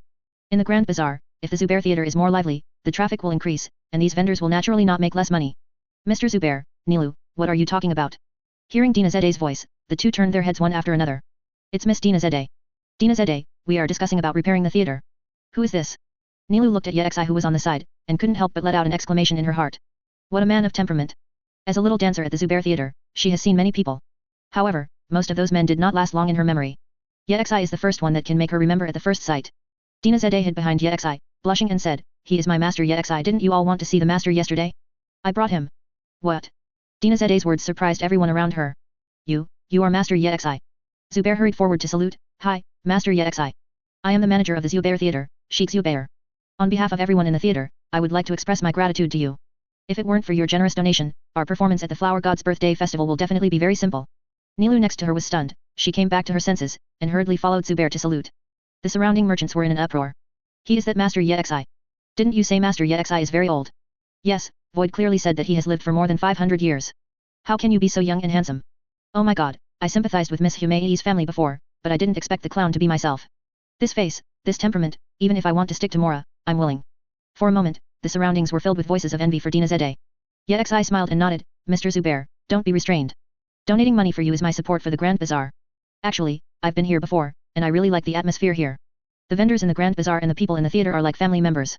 In fact, here, they can't make much money. Whether it is a vendor or a theatre, they can develop independently without the Grand Bazaar. But they are still united, because they believe in the little auspicious Grass King, and they work together. It is our honor to be evaluated by Master Yexi like this. Seeing that Yexi was so talkative, Zubair heaved a sigh of relief, and turned around and said, Nilu, we'll talk about the maintenance of the theatre later. You take Master Yexi and the others first to familiarize yourself with the environment of the Grand Bazaar. I'm going to temporarily seal the door of the Grand Bazaar. Otherwise, if the news of Master Yexi's appearance spreads out, I'm afraid it will cause a lot of commotion. Realizing the seriousness of the problem, Nilu nodded hurriedly. Master Yexi, let me introduce you to everyone. Good. The purpose of Yexi's visit this time is to show her face. As a sponsor of the Grand Bazaar, he needs to attract people's hearts. Not only must everyone remember him, but also the unconditional support and trust of these people. Even if he becomes an enemy of the Holy Order in the future, he will still be followed by the Grand Bazaar. Dina Zede and Dixie also followed. Master Yexi, this is Mr. Shawarma, the representative of the food stalls in the Grand Bazaar. Seeing this, Shawarma hurriedly put his hands on his chest and bowed deeply. Master Yexi, it's an honor to meet you. Thank you for your gift to the Grand Bazaar. This is a small favor. You must accept it. Saying that, Shawarma took out a large bottle of wine. This is the best aged wine in his store, and the price is usually very expensive, but he doesn't feel bad at all for giving it to Yexi. That's 10 million moras. The Zubair Theatre will definitely prosper because of this, and more people will come to watch the theatre. At that time, his food stall will definitely make a lot of money. Yexi took the wine with a smile, sniffed the mouth of the bottle, and said, it is indeed a very delicious wine, I will taste it tonight. Thank you, sir. Shawarma smiled honestly and breathed a sigh of relief. He originally thought that the aloof Master Yexi would look down on this wine. Fortunately, it was not rejected. Although he accepted the wine, Yexi couldn't be happy. He found that the people here seemed to be in awe of him too much, but because of the awe, they seemed very alienated. You have to figure out a way. Suddenly, he looked at the toy stand and several children in the distance, so he walked over. Master Yexi. I am Hu Shang. The owner of the toy stand saluted, looking very nervous. The children next to me also fell silent, not daring to speak. Yexi asked, can I buy some toys? Of course. You can pick whatever you want, and treat it as a gift from me. I'll pay. Yexi casually took out a bag of mora and handed it to Hu Shang, then came to the child and softened his voice a bit. What's your name? My lord, my name is Yusuf. Another little girl hid behind Yusuf, afraid to speak. Yexi sighed, and looked at Nilu who was beside her. With just one look, Nilu understood. Don't be afraid, everyone. Master Yexi is very gentle, he must want to give you toys. Yexi nodded and said appreciatively, Miss Nilu understands my thoughts very well. I want to get closer to everyone and be everyone's friend. Instead of being a master that everyone alienates. As soon as these words came out, the surrounding vendors and people in the theatre all stopped their movements. They are all doing their own thing on the surface, but they are actually peeking this way. In their eyes, a rich man like Yexi must not have come to the Grand Bazaar sincerely. Maybe, I really hate this poor place in my heart and want to leave quickly. Therefore, many people were very nervous, as if they were being inspected by the high-level officials of the Holy Order, preparing their words for the meeting, hoping that Yexi would leave. However, they didn't expect that Yexi would say want to make friends. This surprised them very much. It turns out that Master Yexi wants to be friends with us. But, we are all low-level peddlers, what qualifications do we have to be friends with the master? Can people like us do it? Yexi heard the whispered discussions around, and immediately said, of course. I appreciate everyone here. Because you are the only ones who are still willing to celebrate the birthday of the little auspicious grass king imprisoned by the great sage. As soon as these words came out, the entire Grand Bazaar fell silent. You, what did you say? Mr. Zyako King, is locked up. Chapter 38. Nilu, the best gift I can think of is dancing. Seeking data, Yexi thought of many ways to gain trust, but unfortunately it took too much time. It is a very troublesome thing to really enter a person's heart and gain trust. Not to mention that there are so many people in the Grand Bazaar. Seeing that Zubair closed the door of the Grand Bazaar, he thought of this method. Gain the trust of everyone directly through big revelations. People in the Grand Bazaar love the little auspicious Grass King very much. They are willing to hold the Flower God's birthday ceremony for Little Grass King, and welcome everyone who likes Little Grass King. As long as Xiao Xiao Wang cuts into the topic, it is equivalent to entering the correct password. But at this time, they were all shocked when they heard the news that the little auspicious Grass King had been locked up. Sir, are you kidding me? Master Little Grass King is a god, how could he be locked up? No, that's unlikely. In an instant, all the people in the Grand Bazaar looked over, and there was no sound. The surrounding doubts were within Yexi's expectation. After all, he was an outsider, and a carrion. It's hard to believe what he said. But of course he has a solution. Actually, Little Grass King's situation was told to me by herself. What? You also met Mr. Little Grass King? This news is another breaking news. Even Dina Zed and Dixie were taken aback. After hearing the words, Zubair came to Yexi again, saluted and said, Master Yexi, could you please explain in detail? Yexi explained, Dinazde has always been concerned by the Little Grass King. The Little Grass King sympathized with her demon scale disease and guided her to see me. Everyone looked at Dinazde. Dinazde nodded, I think that's the voice of Lord Grass God. If she hadn't told me, I wouldn't have known about Master Yexi. It was her guidance that led me to meet Master Yexi.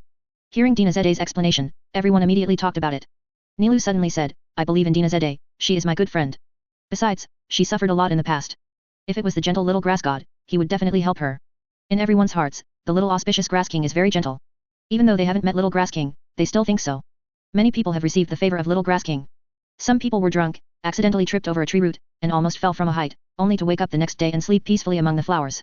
After a little girl's mother passed away, she was afraid of the dark and dared not sleep at night, but suddenly she heard a gentle voice coaxing her to sleep. It is precisely because of these experiences that people in the Grand Bazaar will always trust the little auspicious Grass King. Yexi watched the Grand Bazaar dubiously, and continued, the night I was with Dinazde, I saw King Zyako in my dream. She told me that the reason why she didn't show up was not because she didn't want to see everyone, but because she couldn't get out. When I woke up, I felt like I had to do something. Everyone, you can regard these as my dreams. Just as he was talking, Yexi suddenly stretched out his arms and hugged Dinazde, and said in a deep voice, I am very grateful to the little Grass King for always watching Dinazde. So, in order to thank her, I took out this sum of Mora.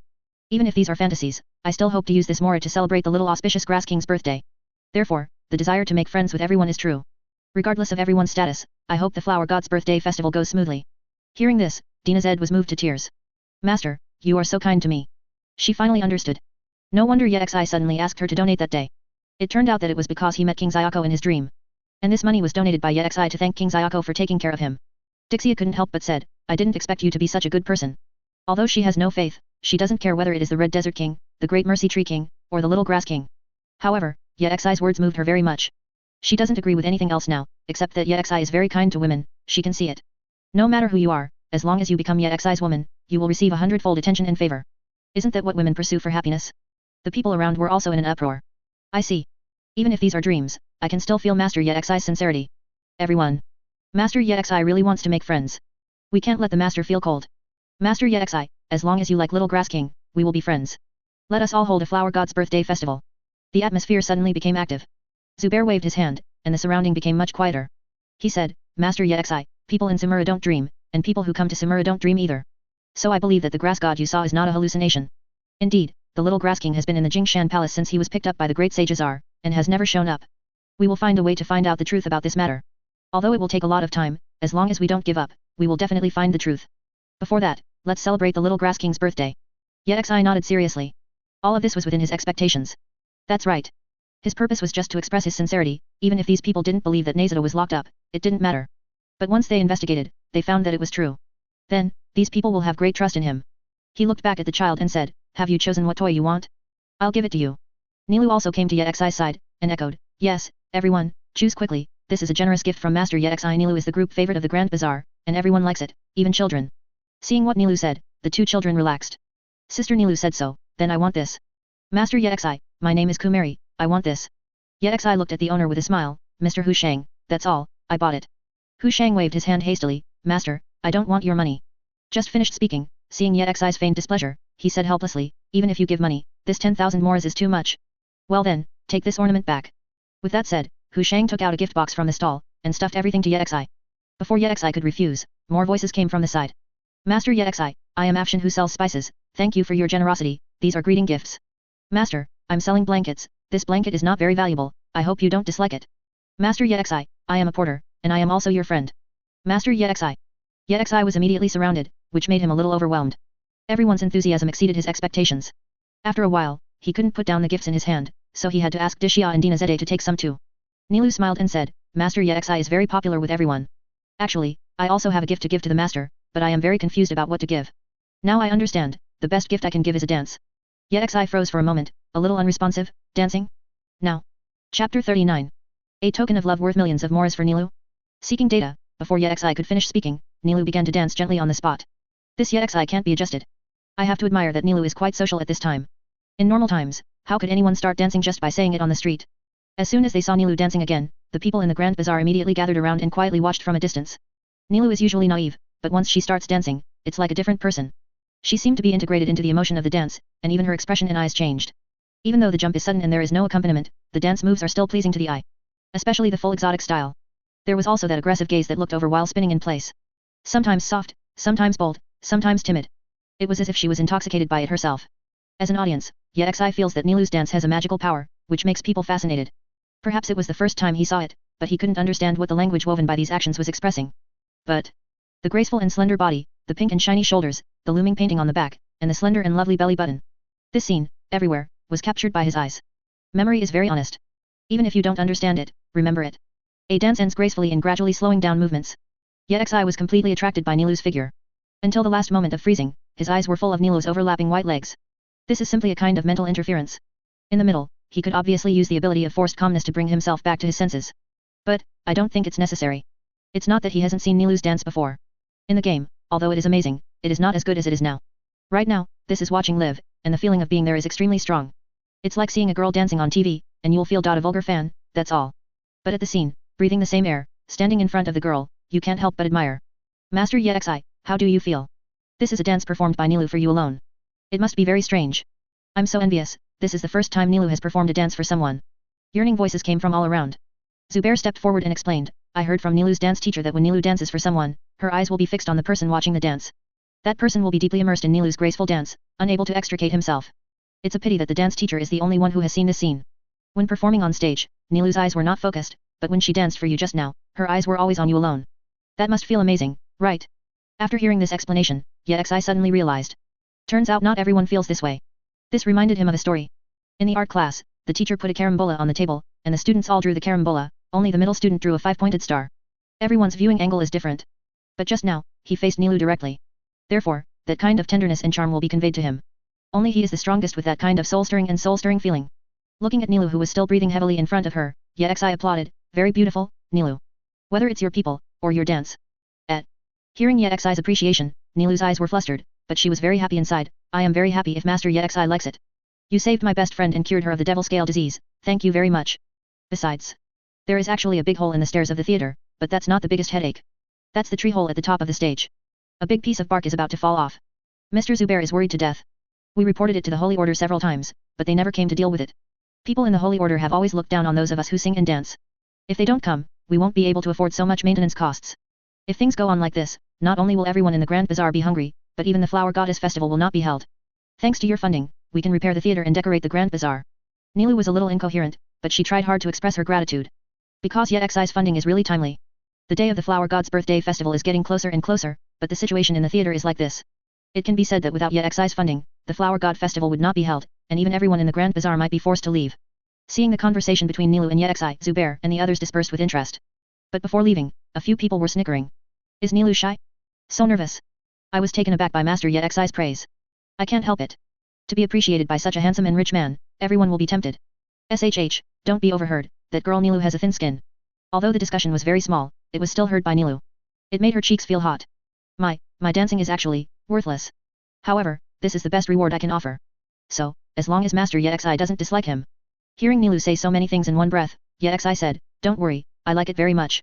Dina Zede on the side also echoed, Nilu, your dance is really beautiful, I really like it.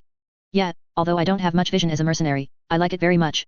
Dixie also applauded while smiling and praised repeatedly, those people in the Holy Order Academy, they only know how to do research, and they can't appreciate your dance. With so many compliments, Nilou felt even more embarrassed. Yet Xi took Dixie's topic, and said thoughtfully, indeed, people in Sumeru should not only know how to engage in academics. Art is just as important. In the future, I will make art have the same status as academics. Of course, this is after controlling Sumeru. After hearing Ye Xi's words, Nilou was very pleasantly surprised. She thought that a person of status like Ye Xi would be the same as those scholars in the Holy Order. Indifference to art, even disdain for dancing. Unexpectedly, Ye Xi would say such a thing. It seems that Ye Xi also likes art very much. Thinking about it carefully, Ye Xi's eyes were also full of appreciation when she was dancing just now. That kind of appreciation is very pure, without the slightest dislike or contempt. Correct. Ye Xi came back to his senses, lowered his voice and said, you will get the reward you deserve for the dance you performed for me. As he spoke, he stretched out his hand into the air, and a crack in space was opened. He casually took out a crystal clear sapphire from inside. There are some embellishments missing on your body. This gem can help you make up for it. After finishing speaking, he took Nilou's hand and put the gem into Nilou's hand. Then he pulled the stunt Dina Z, turned around and left towards the exit of the Grand Bazaar. And this scene completely stunned everyone. Many people are rubbing their eyes. What was that just now? Where did that gem come from? I'm not mistaken, Master Ye Xi actually stuck his hand into a crack. My god. What did I see? Is this the special ability of the Khaenri'ah people? It's so cool. The people in the Grand Bazaar were stunned for a moment. A few children cast envious glances at Nilou. What a beautiful gem. Sister Nilou actually got such a beautiful gem. I heard from the story my mother told that the prince would give the princess a token of love, and then make a promise with the princess for life. The voices of several children brought the adults back to their senses. I didn't expect Master Ye Xi to be so generous. That gem must be worth a lot. I feel that at least 1 million moras are needed. More than that. There is no impurity in that piece of sapphire. I estimate that there are millions of moras. The whispering around made Nilou wake up. She was also amazed by Ye Xi's telekinesis. But what surprised her the most was Ye Xi's sudden change of temperament. When he was talking to everyone just now, Ye Xi exuded a very gentle aura. But when he was holding the gem, that feeling suddenly changed, replaced by an aura of a superior. After she realized it, she realized that Ye Xi had already left the Grand Bazaar. How could it be possible to receive such an expensive gift? Nilou decided that when she sees Ye Xi next time, she must return it. Chapter 40, Open the Door. The Ward Rounds of the Gilded Brigade. Seeking data. Open the door. The Ward Rounds of the Gilded Brigade. Seeking data. After leaving the Grand Bazaar, Ye Xi was relieved. In order to gain trust, he had to blend into the atmosphere of the Grand Bazaar and show the appearance of having a sincere heart. Apparently, that look is quite popular. Master, how did you do that just now? Dina Zede looked curious, and her eyes were full of admiration. She already has the eyes of God and has become a special existence. However, seeing Ye Xi's method of fetching objects from a distance just now, she couldn't figure out the method anyway. Dixie is also very curious. If the cat's curiosity is 1, her curiosity is 10. After thinking about it for a long time, she still couldn't help asking, could it be your carefully prepared trick? Ye Xi laughed, you really want to know? MMM. MMMM. MMMM. The two girls nodded like chickens pecking at rice. Seeing their funny looks, Ye Xi stretched out his hand. Because it was on the street, he couldn't be too conspicuous, so he put his hand into Dina Zed's sleeve. When I took it out again, a gem of good quality appeared in my hand. Dina Zed opened her eyes wide, and hurriedly touched her arm, not to mention gems, there was not even a pocket. Don't you just make us more curious? Hearing Dixie's complaints, Ye Xi nodded, that's right, I didn't say to solve the puzzle. Dixia. Saying that, Ye Xi put the gemstone into Dina Zed's hand. This is your reward. Dina Zed was suddenly overjoyed, thank you, master, I will cherish it for the rest of my life. Being able to get a gift from Ye Xi made her very happy. In fact, she doesn't care if it's a gem or something valuable. As long as it is given by Ye Xi, she will be happy. Ye Xi sighed inwardly. Sure enough, they treat Dina Zed like rain and dew evenly. It's not that I feel sorry for the gems. In Khaenri'ah's legacy, this kind of gems can only be regarded as low to medium quality, and there are a lot of them. I just feel that it takes a lot of energy to balance them. After all, they are all the main contributors to helping him disperse the leaves, so they can't be treated badly, and they can't be unfair. Just thinking about it, Ye Xi noticed Dixia's gaze. What are you looking at? It's not for you. Cut, I don't care. Dixie crossed her arms and said stubbornly, I'm a mercenary of the Gilded Brigade.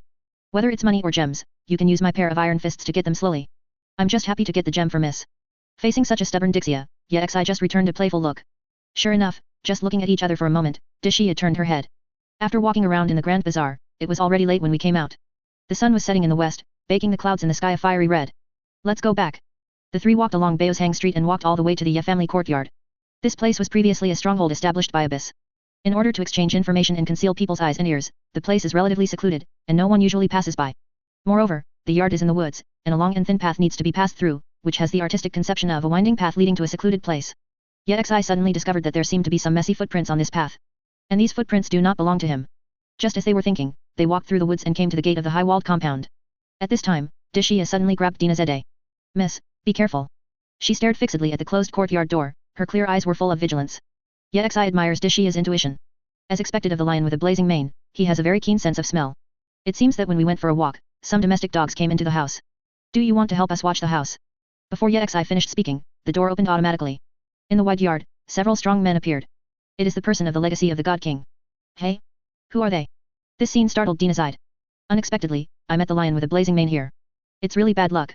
Hamza snorted coldly, raised the scimitar, and pointed it at Dixie. If it weren't for you, we would have finished this job. Dixie, I advise you to mind your own business. Otherwise, you will be overwhelmed. Dixie looked around, and as far as her eyes could see, she found 7 people. 6 strong men and 1 woman. The strong men held weapons and stood ready. The woman hid at the back, sitting on the stone table, like a person who has nothing to do with the world, looking at the clouds in the sky in a daze. She could feel that this woman was strong. A total of 7 people. After Dixie confirmed that there was no other ambush here, she removed the extra vigilance. In her opinion, these strong men in front of her are all miscellaneous soldiers. He obviously thought that Yexi had no fighting power, so he just made a simple ambush without making too much preparation. After hearing Hamza's words, she couldn't help but feel sad. Even without her here, Yexi can easily kill these people. Yexi, they are people from Legacy of the God King. This time, I'm afraid it's Mora who's eyeing you. But don't worry, you are my friend, and I will never let these bastards get in your way. Dixie clenched her fists, her golden gauntlets shining brightly in the setting Sunday lion with blazing mane. Do you really want to intervene in this matter? Then let you see it. Legacy of the God King is amazing. Hamza snorted, and said to Alisha who was behind him, Alisha, I'm here to hold Dixie. This Yexi is your crime. Ask for Mora's whereabouts. Then we'll go. As he spoke, Hamza rushed forward with a knife in hand. His double sabers are very fast, and the cold light is dazzling. However, in Dishia's eyes, these are all a piece of cake. Alayusha, who was behind the strong man, heard this and jumped off the stone table. She held the double blades in her hands, and looked over. You are Yexi. I remember, according to the rumors, you are an old monster over 500 years old. It seems that the reality is not the case. The big guys around all looked like they were watching a show. They knew that Alayusha had become serious. As long as she picks up the double blades, she will be one of the most powerful combat power in Legacy of the God King. On the other hand, Yexi. The information they received was, of course, jokes like the other party is a local rich man, a 500-year-old monster, he would probably be kicked to death with one kick. Although the situation in front of them is different from the information, they don't think Yexi is so powerful. In terms of size alone, they think Yexi is a thin dog. As long as Alisha has one thought, Yexi will die. Master, be careful. Dinazide wanted to get in front of Yexi. For her, Yexi is everything to her. If someone wants to hurt Yexi, even if it means death, she will buy time for Yexi. Yexi grabbed Dinazide and protected her behind her. It turned out to be a person who was left behind by the God King. It seems that tempting honey will always attract bears in the desert. Your legacy of the God King has repeatedly troubled me, which makes me very impatient. Saying that, Yexi stretched out his hand to the side, and pulled out a long sword from the space crack. At this moment, Dinazide was in a daze. The figure of Yexi in the setting sun reminded her of a word. Knight, what a handsome back. I didn't expect you to use a sword. But I want to remind you, that woman is very troublesome. Dixie punched and dealt with Hamza, while reminding Yexi. Yexi picked up the sword, and his eyes fell on Alayusha. However, before he could take any action, the light of the extremely fast knife flashed by. Blood sprayed towards the sky, like a gorgeous firework. Immediately afterwards, a figure fell to the ground and lost its vitality. Even Yexi was stunned by the scene. Chapter 41. Are all your desert women so fierce? Dixie, satisfied of course. Under the setting sun, bloody flowers bloom quietly. The fallen man never thought until his death that the knife that killed him came from behind. Alisha. You. You're crazy. Why? BCH. How dare you? Yexi froze in place holding the sword, and what's the situation?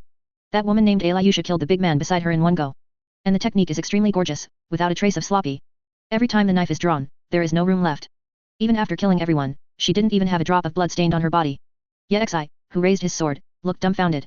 Forced to calm down, Yexi tried to analyze the situation in front of him, but found that the information he got was too little to make any conclusions tenable. He could only watch helplessly as Alayusha knocked down several mercenaries from the Gilded Brigade. Bright red blood splashed everywhere, staining the ground of the yard red. Dinazide was so frightened that her little face turned pale, she hid behind Yexi and dared not open her eyes. Just at this time, the victory and defeat had already been decided on Dishia's side. She knocked Hamza to the ground with one punch, and then she was about to make up for it with another punch to give him a good time. However, at this time, there was a sudden stop. Stop. That scumbag is mine. Hearing this voice, Dixie immediately stopped. Dealing with Hamza is very simple and won't make her concentrate, so she also pays attention to Yexi's situation. She was also surprised to see Alayusha suddenly FK one of her own. What's happening here? Dixie moved closer to Yexi, looked around warily, and couldn't help asking. However, Yexi is also at a loss. Interesting. Yexi really wanted to grab a handful of melon seeds, sit next to him, eat melon slowly, and watch it play slowly. Alisha, what do you mean? Hamza panicked, he didn't expect things to turn out like this. Why did Alisha suddenly turn against the water? What exactly is going on? Could it be? Hamza thought of a terrible thing. Stand up, Hamza. Alayusha was not in a hurry to make a move, but looked down at Hamze who was beaten to the ground. Her eyes were cold. It seems that you know everything. St. How dare you sneak attack your own people? Hamze stood up suddenly, and moved a few steps towards the high wall behind him. He was looking for a chance to escape. That's right. Impossible to win. It would be difficult for him to deal with Dixie, let alone Alayusha. If those subordinates hadn't died, there might still be a chance, but the most hateful thing was that Alisha actually attacked and killed those people. He has only one thought now, and that is to run. Sneak attack on your own people. Alayusha clenched her fists and suppressed her anger. When you killed my parents, didn't you think that they were your own people? Yo, it seems that there is a story. Dixie clenched her fist, pointed at Hamze and said, if you want to escape, I advise you to die. Hearing this, Hamze gritted his teeth, cold sweat dripping down his forehead. If he is blocked by Dixie, he will never be able to walk. By now, Yexi has understood. It must be Alayusha's parents who died at the hands of this man named Hamze. Afterwards, Alayusha kept hiding her killing intent until she seized the opportunity this time. This is a typical revenge drama. Hamze, if Miss Hill hadn't been wary of me and stayed in the headquarters and didn't dare to show his face, I would have killed you all a long time ago. Alayusha picked up the double blades and approached Hamze step by step, without hiding her killing intent at all. She sighed, it seems that God's will is hard to break, I can only use you for surgery. Wait a minute, Alayusha. Hamze felt the intent to kill, and was in a trance with fright. He hurriedly said, it's not what you think, I'm innocent. It's all Miss Hill's instructions. You understand, right? I have the case in his hands. I really can't help it. Alisha, you will understand me, right? Your father also has a criminal record. I am the same as him. Dixie, who was watching the play, couldn't help but feel a little puzzled. Dixie, what's the case? Dinazade knew that Dixie was from the Gilded Brigade and was from the desert, so she should know something. However, Dixie shook her head, I don't know either. Actually, my father is also a member of the legacy of the God King, and he has done a lot of evil things. It was because I couldn't get used to him that I left them. As for this crime, this is the first time I've heard of it. Her father is the head of the Utmarsbeard mercenary group under the legacy of the God King. And she also grew up in this mercenary group. But later, she found out what the legacy of the God King had done, and those people actually used evil deeds as bragging capital. After that, she left her father in that mercenary group. While Dixie was discussing on this side, Alayusha on the other side also lost her patience. Enough. You don't have to argue. Anyone who leaves a crime record is innocent. Alayusha snorted coldly, and asked back, didn't you say you wanted to fight me today? Do you want to conquer me by force? Okay. My promise still counts. If I lose, I will do whatever you want. But if you lose, you don't want to survive. Before she finished speaking, Alayusha swung her knife and passed by. Hamze rushed forward bravely, he knew that he was definitely not Alayusha's opponent. Facing Alayusha, he has only one dead end. However, no matter whether you advance or retreat, you are dead. Ah! The knife flashed, and a broken arm fell into the pond, and Hamze wailed suddenly. Stop. Alayusha, I was wrong. It's my fault. Let me go. Alayusha didn't answer, just waved her double blades ruthlessly. Every knife she strikes is very delicate. Not fatal, but painful and tormenting. Every time the light of the knife crossed, Hamze's body would be left with cuts. Blood continued to spray and splatter, and the screams never stopped. Seeing this scene, Yexi couldn't help but said, Dixie, are you women in the desert, all so fierce? Of course. Dixie put her hips on her hips and raised her chin, we are the daughters of the desert, and it is our nature to be stubborn. A daughter who wants to conquer the desert must show courage. Yexi sighed. How do you feel that Dixie is proud of this? At this time, Hamze's scream stopped abruptly. He no longer had a human form, and fell straight into the pond. Alayusha gasped heavily and knelt on the ground. She looked at the father-killing enemy she had dealt with her own hands, and slowly raised her head to look at the sky. Under the setting sun, her body was red, making it hard to tell whether it was the color of the setting sun or the color of blood. Father, I will avenge your revenge. Before the voice fell, the sound of applause came from the side. Crack crack crack. Alayusha looked back suddenly, and heard Yexi's questioning voice. Miss Alisha, very wonderful revenge. It's just that you did this kind of thing in my yard without authorization and made a mess of my yard. What are you going to compensate me with? Chapter 42. Wife delivered to the door? And this good thing? Alayusha looked around after hearing this. Sure enough, the whole yard was stained red with blood and was full of mess. The originally clear pond was also dyed red. Hey, isn't this the time to talk about this? Dixie couldn't help but said, at least look at the atmosphere, she just got revenge, give her some time to sort out her emotions. Big deal, I'll clean up the yard for you. As the daughter of the desert, Dixie still understands Alayusha very well. Especially after understanding what happened to the other party, seeing Alayusha's crazy revenge made her feel the same way. She found some shadows in Alayusha's body that were the same as herself. So I sympathize with Alayusha very much. However, she did not completely relax her vigilance because of these sympathies. Alisha, you are not an enemy, are you? After listening to Dixie's question, Alayusha shook her head. Yexi smiled and said, kill me, you can get infinite wealth. No. Alayusha stood up, wiped the blood-stained double blades on the corpse beside her, and said in a deep voice, I won't involve innocent people. Master Yexi, you have seen my strength, I am an excellent adventurer. Marry you, the promise of 1000W Mora, do you still count? As soon as these words came out, Dina's head froze for a moment. Dixie next to him sighed helplessly. Just now she felt that Alayusha was bloody, just like the ideal daughter of the desert, never giving in and never compromising. Unexpectedly, in the blink of an eye, Alayusha lost money to Yexi. I see. Yexi nodded, and said with a smile, is the purpose of this revenge drama to show my strength in front of me? If that's the case, there's really no need for compensation. Think about it carefully, the so-called powerful adventurer in the entrustment, what exactly is considered strong? Since you don't know how to define it, it's better to show your strength directly in front of the employer. In this way, because of the need to show strength, even if some things are knocked over, it is justifiable. Alright. Alyosha, your skills are good. Take off your gold and red silk and let me see your face. Alyosha put away the double blades, untied the gold and red silk, and slowly took it off. So beautiful. Dina Zed's eyes lit up, and she couldn't help but exclaim. Even Dixie also praised, unexpectedly, a person with such a ruthless shot has such a handsome face under the mask. Damn, let you pick up a big deal again. To be honest, Yexi didn't expect that Alyosha was so good looking. I thought such a fierce woman would have a cold face. Unexpectedly, it was unexpectedly endearing. Is this the so-called cute contrast? What made him most curious was how this woman kept her skin so delicate with the wind and sand in the desert. Alyosha, I can give you this chance. Wait a moment. Alyosha interrupted Yexi suddenly, her eyes were full of firmness. Before that, I have a request. Oh. Yexi was a little surprised, are you negotiating conditions with me? Alyosha nodded honestly. This was the first time Yexi met someone who offered to offer conditions. You know, I can reject you directly. I want to hear it, though. Hearing Yexi's words, Alyosha said, I want to fight you. Yexi. Pfft. Ha ha ha. Dixie couldn't help laughing, she had read a trace of helplessness from Yexi's inadvertent expression. Forced to calm down, Yexi was speechless now. Women in the desert are too stubborn. Only the strong can completely conquer my heart. Alyosha showed her double blades, and said with burning eyes, if you lose to me, master, I will not be reconciled. After getting the first Mora, I will leave you and live my own life. I want to avenge another enemy mishill. Or, take this money and live the life of ordinary people. In fact, she didn't know Yexi's strength. Before, judging from the information of Legacy of the God King, Yexi was just an old monster without any power. However, it is clear that the intelligence is completely wrong. She had just seen Yexi use a sword. What she couldn't understand the most was that Yexi's sword appeared out of nowhere. With this move alone, she felt that Yexi must be quite capable. Then what if you lose to me?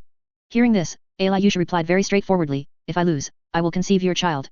Such a direct answer made Yexi's brows twitch. The offspring bred with the strong will become stronger. Whether in the desert or in this world, only by becoming stronger can we survive. That's right.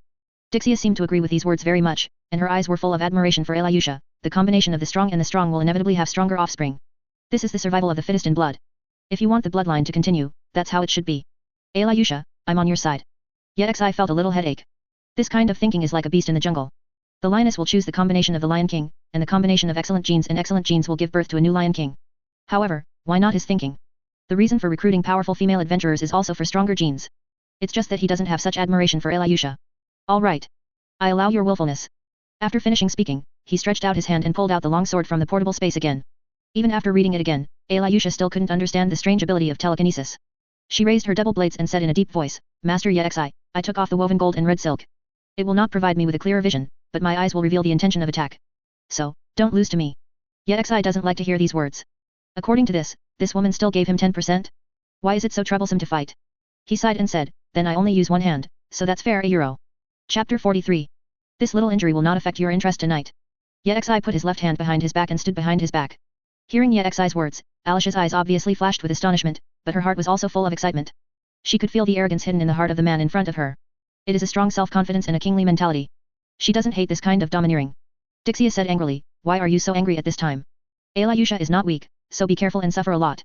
Although Alyosha does not have the eyes of God, she is agile and her double blades are fast. Even she would never underestimate Alyosha. She knew that Yexi was better than her, but if she only used one hand, she would be too confident. After all, she didn't think Yexi could defeat her with one hand. Master, come on. Dina Zede hid behind Dixie and cheered for Yexi. Although Yexi wins, there will be one more person who shares Yexi's love, but she doesn't want to see Yexi lose to others. Let's start. Before the words fell, Alyosha posted up like a breeze. Who would have imagined that those seemingly slender and tender legs would have such a huge explosive power? The knife was as bright as electricity, pointing directly at Yexi's neck. Alyosha wants to test Yexi. If Yexi is weak, she will stop in time. Yexi spit out a word lightly, making everyone unable to react. But the next moment, Yexi dodged slightly, and avoided Alyosha's double blades. But the tip of the sword in his hand pointed directly at Alyosha's face. Alyosha didn't realize it, but when she turned around, she found that the sharp point of the sword was pricking her trigeminal nerve. If she was moving forward by an inch, she might hit the edge of the sword. This thrilling moment made her break out in cold sweat. In an instant, the victory and defeat have been divided. Alyosha was startled. Dixie was even more stunned. She knew Yexi was strong, but she didn't expect it to be this strong. What happened just now? Why can't I see anything clearly? Dina Zede was even more confused when she heard this. Even Dixie asked this question, and she was even more dazzled. Court swordplay in Kanria. Yexi wields the sword with the memories that are about to be forgotten. After a simple try, he not only sighed, the swordsmanship that has been sealed for more than 500 years, is there still power today? In fact, this sword technique is the weakest method for him. Electromagnetic gun and black flame, which one is not easy to kill in seconds. Alyosha stepped back abruptly, and charged forward again. Still not giving up. Shoulder. Yexai took half a step back, dodged the double-edged slash, and drew out his sword again. The sword happened to stop at Alyosha's fragrant shoulder. If she was advancing, she would be stabbed in the shoulder blade. So strong. Yexai is foretelling where he will attack. Dixie understood, and couldn't help exclaiming, such a concession shows that Yexai's strength is definitely not just a little bit. The battle situation is ever-changing, and it is not easy to point out where to fight. When she fights with others, she always finds a flaw temporarily. Wherever the opponent's defense is empty, she will hammer there. This is experience. As for Yexai, it is simply not a matter of experience or inexperience. Alyosha shrank back and attacked again. Leg. After the double blade attack was dodged, Alyosha wanted to use both hands and feet. But when she heard Yexai's voice, she realized that Yexai's sword had already been guarding her lower body. So she immediately changed her attack. Ding, there was a crisp sound as the swords met. Yexai was a little surprised. He found that Alyosha was actually growing. Use my warning, and then defend and counterattack. From the perspective of Dixie and Dinazade, Yexai barely moved in place, but accurately avoided all of Alyosha's attacks. It was as if he knew what Alyosha was thinking. It's like a father teaching his daughter how to practice swords. In fact, this is all due to the powerful physical strengthening and spiritual power. The improvement of these two values a euro will bring Yexai a very keen response and judgment. Suddenly, Jianfeng pointed to Alyosha's delicate collarbone, and the two sides stopped again. Enough is enough. I don't have the habit of spoiling desserts. Yexai was a little annoyed. You can't keep fighting endlessly, can you? One last time. Alicia's eyes were full of stubbornness. She was not convinced. Why can Yexai beat himself with one hand? He even told her where to attack. How could it be so strong? Don't wear out my patience. Seeing that Alyosha posted it again, Yexai spit out a word, belly. Between flashes and flints, Yexai dodged 3 double-edged slashes in a row, and resisted 2 sharp jabs with his sword. Then the sword pointed straight at Alyosha's slender belly. I thought the matter was over, so far. However, what he didn't expect was that Alyosha didn't stop at all this time. Instead, he swung a knife against the edge of the sword. This scene terrified Dixie and Dinazade. However, Yexai dodged the knife with a slight head tilt. Even so, Yexai could feel that Alyosha deliberately deviated a bit with this knife. It seemed that he was worried that this desperate blow would really hurt him. In fact, this kind of worry is completely unnecessary. Even if Alyosha made a deadly attack, he would not be hit. Only. The blade of the long sword sank into Alyosha's lower abdomen, and blood slid down the tip of the blade and dripped onto the ground. Alyosha. You are crazy. Dixie threw herself to Alyosha's side and helped her hold the wound. If it is not treated in time, it will lose too much blood and die. This scene really surprised Yexai. This woman is too stubborn. It's crazy to attack even if you are injured. If he hadn't held back his hand slightly, the tip of the knife would have pierced through Alyosha's small body long ago. In just a few seconds, Alyosha's little face lost all color. Master Yexai, I lost. As if because of the pain, Alyosha bit her lip tightly. Seeing Yexai's slight frown, she hurriedly explained, don't worry, this little injury will not affect your interest tonight. She did think it would be painful just now, but she didn't expect it to be this painful. It hurt a little, but she felt more joy in her heart. Because Yexai is really strong. So strong that she couldn't help but surrender in her heart, wanting to give birth to a new life for Yexai. Couldn't wait any longer. Alyosha, you must be too impulsive, why do you do this? Dixie was very anxious, because the blood didn't seem to be able to stop at all. In this situation, I'm afraid I'll have to lie down for several days, let alone doing that kind of thing, even if I can't walk. If you force it, something big will happen. Yexai looked directly into Alicia's eyes, and said in a deep voice, Alyosha, I have fully seen your tenacity. But in the future, don't be so willful again. After finishing speaking, he pulled out the long sword and stuck it on the ground casually. Well. Alyosha suffered from pain and couldn't help letting out a groan. The long sword was pulled out, bringing out a trace of blood, and the wound immediately bled profusely. Hey, you can't pull it out, it will kill you. Dixie panicked and quickly blocked the wound with her hands, but the blood couldn't stop flowing out. Alyosha didn't speak, she only felt that Yexai's eyes pierced her soul. Give it to me. Yexai took Alyosha's delicate body from Dishia's hand, and put her hand on the wound. Primary treatment: a light green fluorescent light enveloped the wound. The next scene left Dishia and Alyosha dumbfounded. Chapter 44. Broke in. The yellow-haired girl and emergency food have arrived in Sumeru. Under the fluorescent light, the bleeding wound started to heal at a speed visible to the naked eye.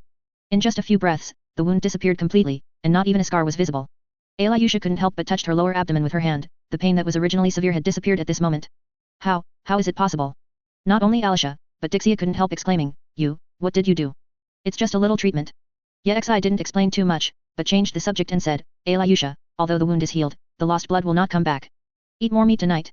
As soon as these words came out, Alyosha seemed to think of something, and suddenly fell limp in Yexai's arms. Taking advantage of the situation, he put his hands around Yexai's waist. Master, I'm dizzy. While talking, Alyosha leaned hard on Yexai's chest, smelling his scent. Forced to calm down like a touch of cold water, Yexai suddenly jumping thinking cooled instantly. He found that the girl Alyosha was quite clever in fighting for favor. Fully explained what is called follow the trend. When you said she was anemic, she immediately pretended to be dizzy. If Yexai didn't feel the strength of the two little arms hugging him, he would have believed Alish's lies. Moreover, this little nose sniffed around, as if remembering his smell. He stroked the girl's raised head, and said in a low voice, Alyosha, put away your cleverness, it's time to tidy up the yard. Alyosha nodded and let go of Yexi. She heard Yexi's strong heartbeat, the sound, like a bell guiding the direction in the desert, was thick and reassuring.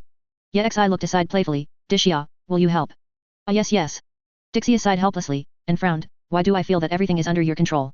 In the end, it seems that I am the only one who suffers, and I have to help clean up. You took advantage of everything, you didn't do it on purpose. Thinking about it carefully, she suffered a huge loss in this matter.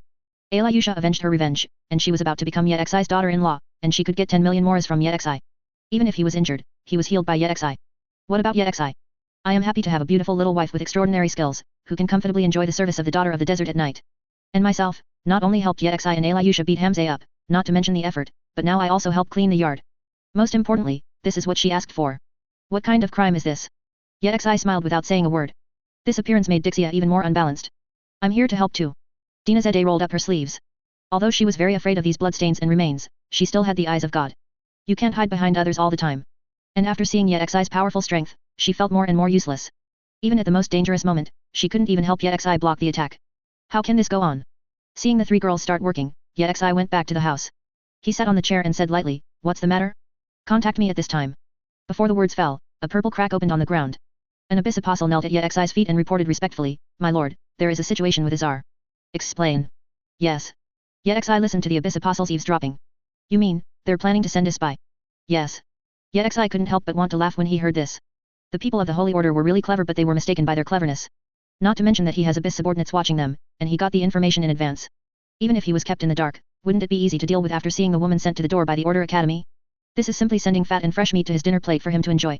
In this regard, Yexi would like to say, it is recommended that the anchors increase their efforts. The more the merrier. It's best to let him choose. Never again.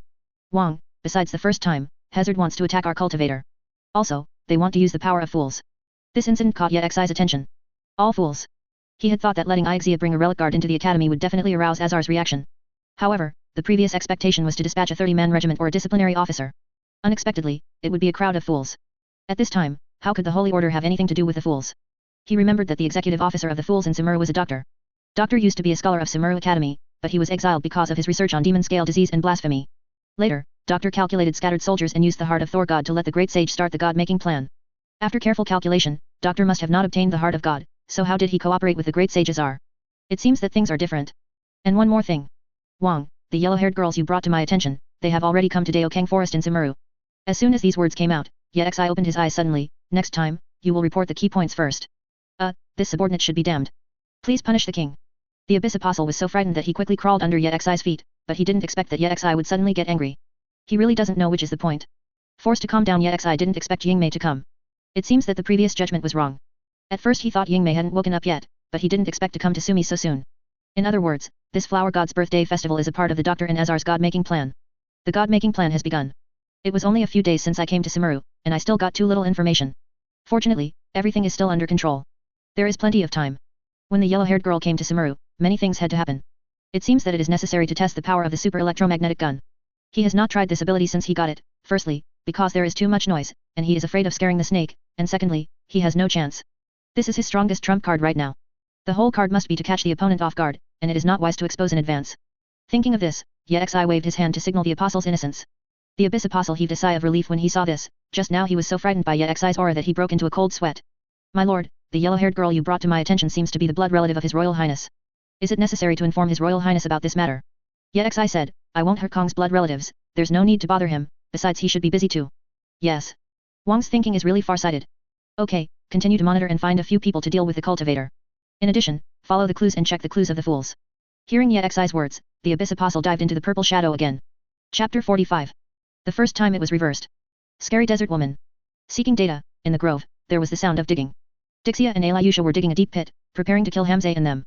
It is best to bury them in the bottom of the forest and let them become nutrients for the big trees. Alyosha, with your skills, it's not difficult to earn money as a mercenary, right? While digging a hole, Dixie asked about Alyosha. She originally wanted to say it when Alyosha proposed to be a Yexi woman. But she felt that as a friend, she couldn't ruin Yexi's good deeds, so she held back. She recognized Alyosha as the desert daughter very much, and when she thought about it carefully, being with Yexi was actually not bad. At least Yexi dotes on women very much and will not treat Alyosha badly. Because I want revenge. Alish's eyes became a little colder, I don't want to waste time to earn Mora. I want to use all the time to improve myself and kill Miss Hill. I want to destroy the entire legacy of the God King, and completely destroy this organization that uses the crime to force people to commit evil. Speaking of the case, Dixie just wanted to inquire about it, so she asked. Alicia, what is the crime? Actually, I'm ashamed to say that my father belongs to legacy of the God King. I also fell out with him after hearing about their evil deeds. Hearing Dixie's words, Alyosha had a strange expression on her face. You grew up in the legacy of the God King, but you haven't heard of the case? How is this possible? She did not expect that the famous lion with blazing mane was also born in the legacy of the God King. What made her even more incomprehensible was that the things about the case history, whether they were forced into the organization or those who joined the organization voluntarily, knew about it from the very beginning. After digging the hole, Alicia went up and pulled Dixie out, explaining, the case is the dirtiest thing. No matter who it is, as long as they want to become a member of legacy of the God King, they must leave a case history. In this way, this person will not even think about leaving the organization. My parents were forced to join the organization back then. Later, they sneaked into the headquarters, trying to clear up their own criminal records and get away from the legacy of the God King. Unexpectedly, it was discovered by the leader Miss Hill. Later, he was killed by that BD. As she spoke, Alicia kicked Hamza's corpses into the deep pit as if venting her anger. Dixie initiated a daze on her own. After dealing with the matter, Alyosha and Dixie returned to the yard. As soon as I came in, I was greeted by a delicious smell of barbecue. You are back, the master made barbecue, it tastes very delicious, just waiting for you. Dina Z is looking forward to today's dinner. These meats were brought by her father Shizaman. After all, Yexi has no shortage of Mora, and what can express your heart is naturally a rare food. Yexi had no reason to refuse. These meats come from wild giant crocodiles, which are delicious and nutritious. Coupled with the spices of Sumeru, the unique taste is mouth-watering. It's ready. Eat more. Yexi took a sip and couldn't help but nodded. Chicken flavor, crunchy. Dina Zede on the side also heard the sound of enjoyment. Mom. For Alyosha, it was difficult to eat this kind of high-grade meat once. In the desert, most of the meat they eat is dried meat, otherwise it is not easy to store. She picked up the meat skewers and took a sip, her eyes lit up immediately. Only Dixie looked preoccupied and was still in a daze. What's wrong with this woman? Yexi was a little puzzled. According to Dixie's character, she must be very excited about the open-air barbecue, and then she will eat the meat and talk and laugh. Miss, I want to go back to the desert tomorrow. Dixie suddenly said such a sentence, which surprised Dina's eye. Did something happen? Well, there are some things I want to ask clearly. Dixie frowned slightly, and explained, my father is the head of Ikmar's beard. When I was in the group before, they never mentioned the case. I'm worried that there is something hidden about this matter. Before Dina Z could nod her head, Alyosha who was at the side suddenly froze for a moment. You mean Kusara? She knew Akamar's beard, and when she saw Dixie nod, she said, Kusala is a conscientious person in legacy of the God King. Because the headquarters requires each regiment to pay tribute on time. To put it bluntly, it requires each regiment to do bad things and rob Mora. Only Kusara often failed to pay the money and was scolded by Miss Hill. I remember that Kusara suffered a lot of beatings for this. He was limp last time. What? Dixie immediately became nervous when she heard the words. She really disliked her father, but after she realized that there was something else hidden, she couldn't help worrying. Yet Xi is well aware of this matter. The mercenary group led by Dixie's father did have a criminal record, but they didn't do too many bad things afterwards. In Legacy of the God King, if you don't do those dirty things, you can hardly make any money. If you have no money and cannot pay tribute, you will be beaten. In the end, Kusala sneaked into the headquarters alone, burned all the case files, and disbanded the entire Legacy of the God King. Of course, Kusala himself was also killed in the flames. It's just that he doesn't know if Kusala is still alive. I'm going back to the desert early tomorrow morning. After speaking, Dixie began to eat. She needs to replenish enough energy to go back to the desert. After dinner, it was completely dark. Alyosha took a bath comfortably. In the desert, daily drinking water is difficult, let alone such a luxurious bath. However, she was not greedy for enjoyment, but moved very quickly. After making sure that every corner of her body was washed white, and stained with the fragrance of flower petals, she came to Yexi's house. Alicia? It's very fast. Yexi was a little surprised, the woman seemed to have only been in the bath for 15 minutes. Generally speaking, don't women take a bath for an hour? Looking at Alyosha who was covered in only a thin bath towel, Yexi was very satisfied. Looks like you're ready. About your revenge, I can. Before Yexi could finish speaking, Alyosha suddenly stepped up quickly, grabbed his hand, and pulled it towards the bed. Yexi? I haven't finished my words yet, why is this woman more anxious than me? Sir, now is a special time. Let's talk about other things later. After finishing speaking, Alyosha waved her small hand, and the precious white bath towel was ruthlessly discarded in the corner of the room. Alicia. Wait a moment. Forced to calm down well. Chapter 46. Layla, why don't you be my master's concubine too? Seeking data, late at night. Holy Order. Because Ixia is keen on studying the self-discipline organization, she asked Yexi for instructions tonight and wanted to spend the night in the Holy Order Academy. At this time, she was too tired from research and was sleeping peacefully in the research room. In order to ensure safety, she has locked the research room. However, in the dark corridor outside the door, there were extremely faint footsteps. Be careful, idiots, there may still be people in the academy at this time. Hey, these scholars are really crazy. They don't sleep at night, and they have to do some research. I really don't understand. Don't forget, Master Doctor is also a scholar, are you courting death? No. I just said it casually. The two fools sneaked across the empty hall, heading towards the target. Their infiltration tonight was very successful, and it can be said that they entered the Holy Order easily. Because there was already an internal response, they transferred the 30-member group for the night watch. Is there really no danger? Don't worry, the attack program of the Relic Guard is locked and will not be activated suddenly. Then how do we destroy it? Just destroy the core. Ooh, here it is. The two came to the door of a research room. They used thin lenses to stuff into the crack of the door to observe what was going on inside. Finding that Ixia inside was sleeping defenselessly, the two looked at each other. They took out sharp tools, gently pried open the door lock, and tiptoed into the house. Seeing Ixia resting on the table, one of the idiots was a little eager to move. Hey, what a beautiful chick. Why don't we kill her and have fun? What are you talking about? We are a regular army, not a treasure troop. Are you enlightened? Yes, yes, complete the task first. The two conspired quietly. However, they didn't realize that not far behind their feet, a purple light was quietly lit up. The Relic Guard is in the center of the research room. The two came to the guard of the ruins. Quick, strike at the core. Okay, look at me. One of the fools raised a sharp knife. However, at this moment, a tall shadow suddenly covered them. This weird scene made the two of them tremble in fright. How could there be three shadows of two people who are so well behaved? The two turned their heads at the same time, only to find an abyssal apostle in front of them, looking down at them. For a moment, the two fools were stunned. I've been waiting for you for a long time, come and have a good time. The abyss apostle pinched a person's neck with one hand, and fell into the purple ground in an instant. The fools disappeared into the research room without even exclaiming. Who is it? Ixia suddenly raised her head and looked around. However, the house was quiet and there was no one there. It's just that the locked door didn't know when it opened. It's strange, it clearly feels like someone is there, is it an illusion? Ixia yawned, her face full of sleepiness. At this time, there was a knock on the door suddenly. Thump thump. Ixia, can I sleep with you for a while? Hearing the sound, Ixia looked back, only to see a timid little beauty appearing at the door. Layla. Welcome, welcome. Come in. Ixia hurriedly got up, dragged the girl into the room, and asked, are you researching papers again? Why? Layla sighed, sat down on a chair beside her, and said, why can't the reports and papers be finished forever? Why? Ixia, I'm really under a lot of pressure. As usual, Layla started talking again. Ixia knew Layla a long time ago. How to say? It's like being a difficult sister. Not long ago, like Layla, she had very little money on her.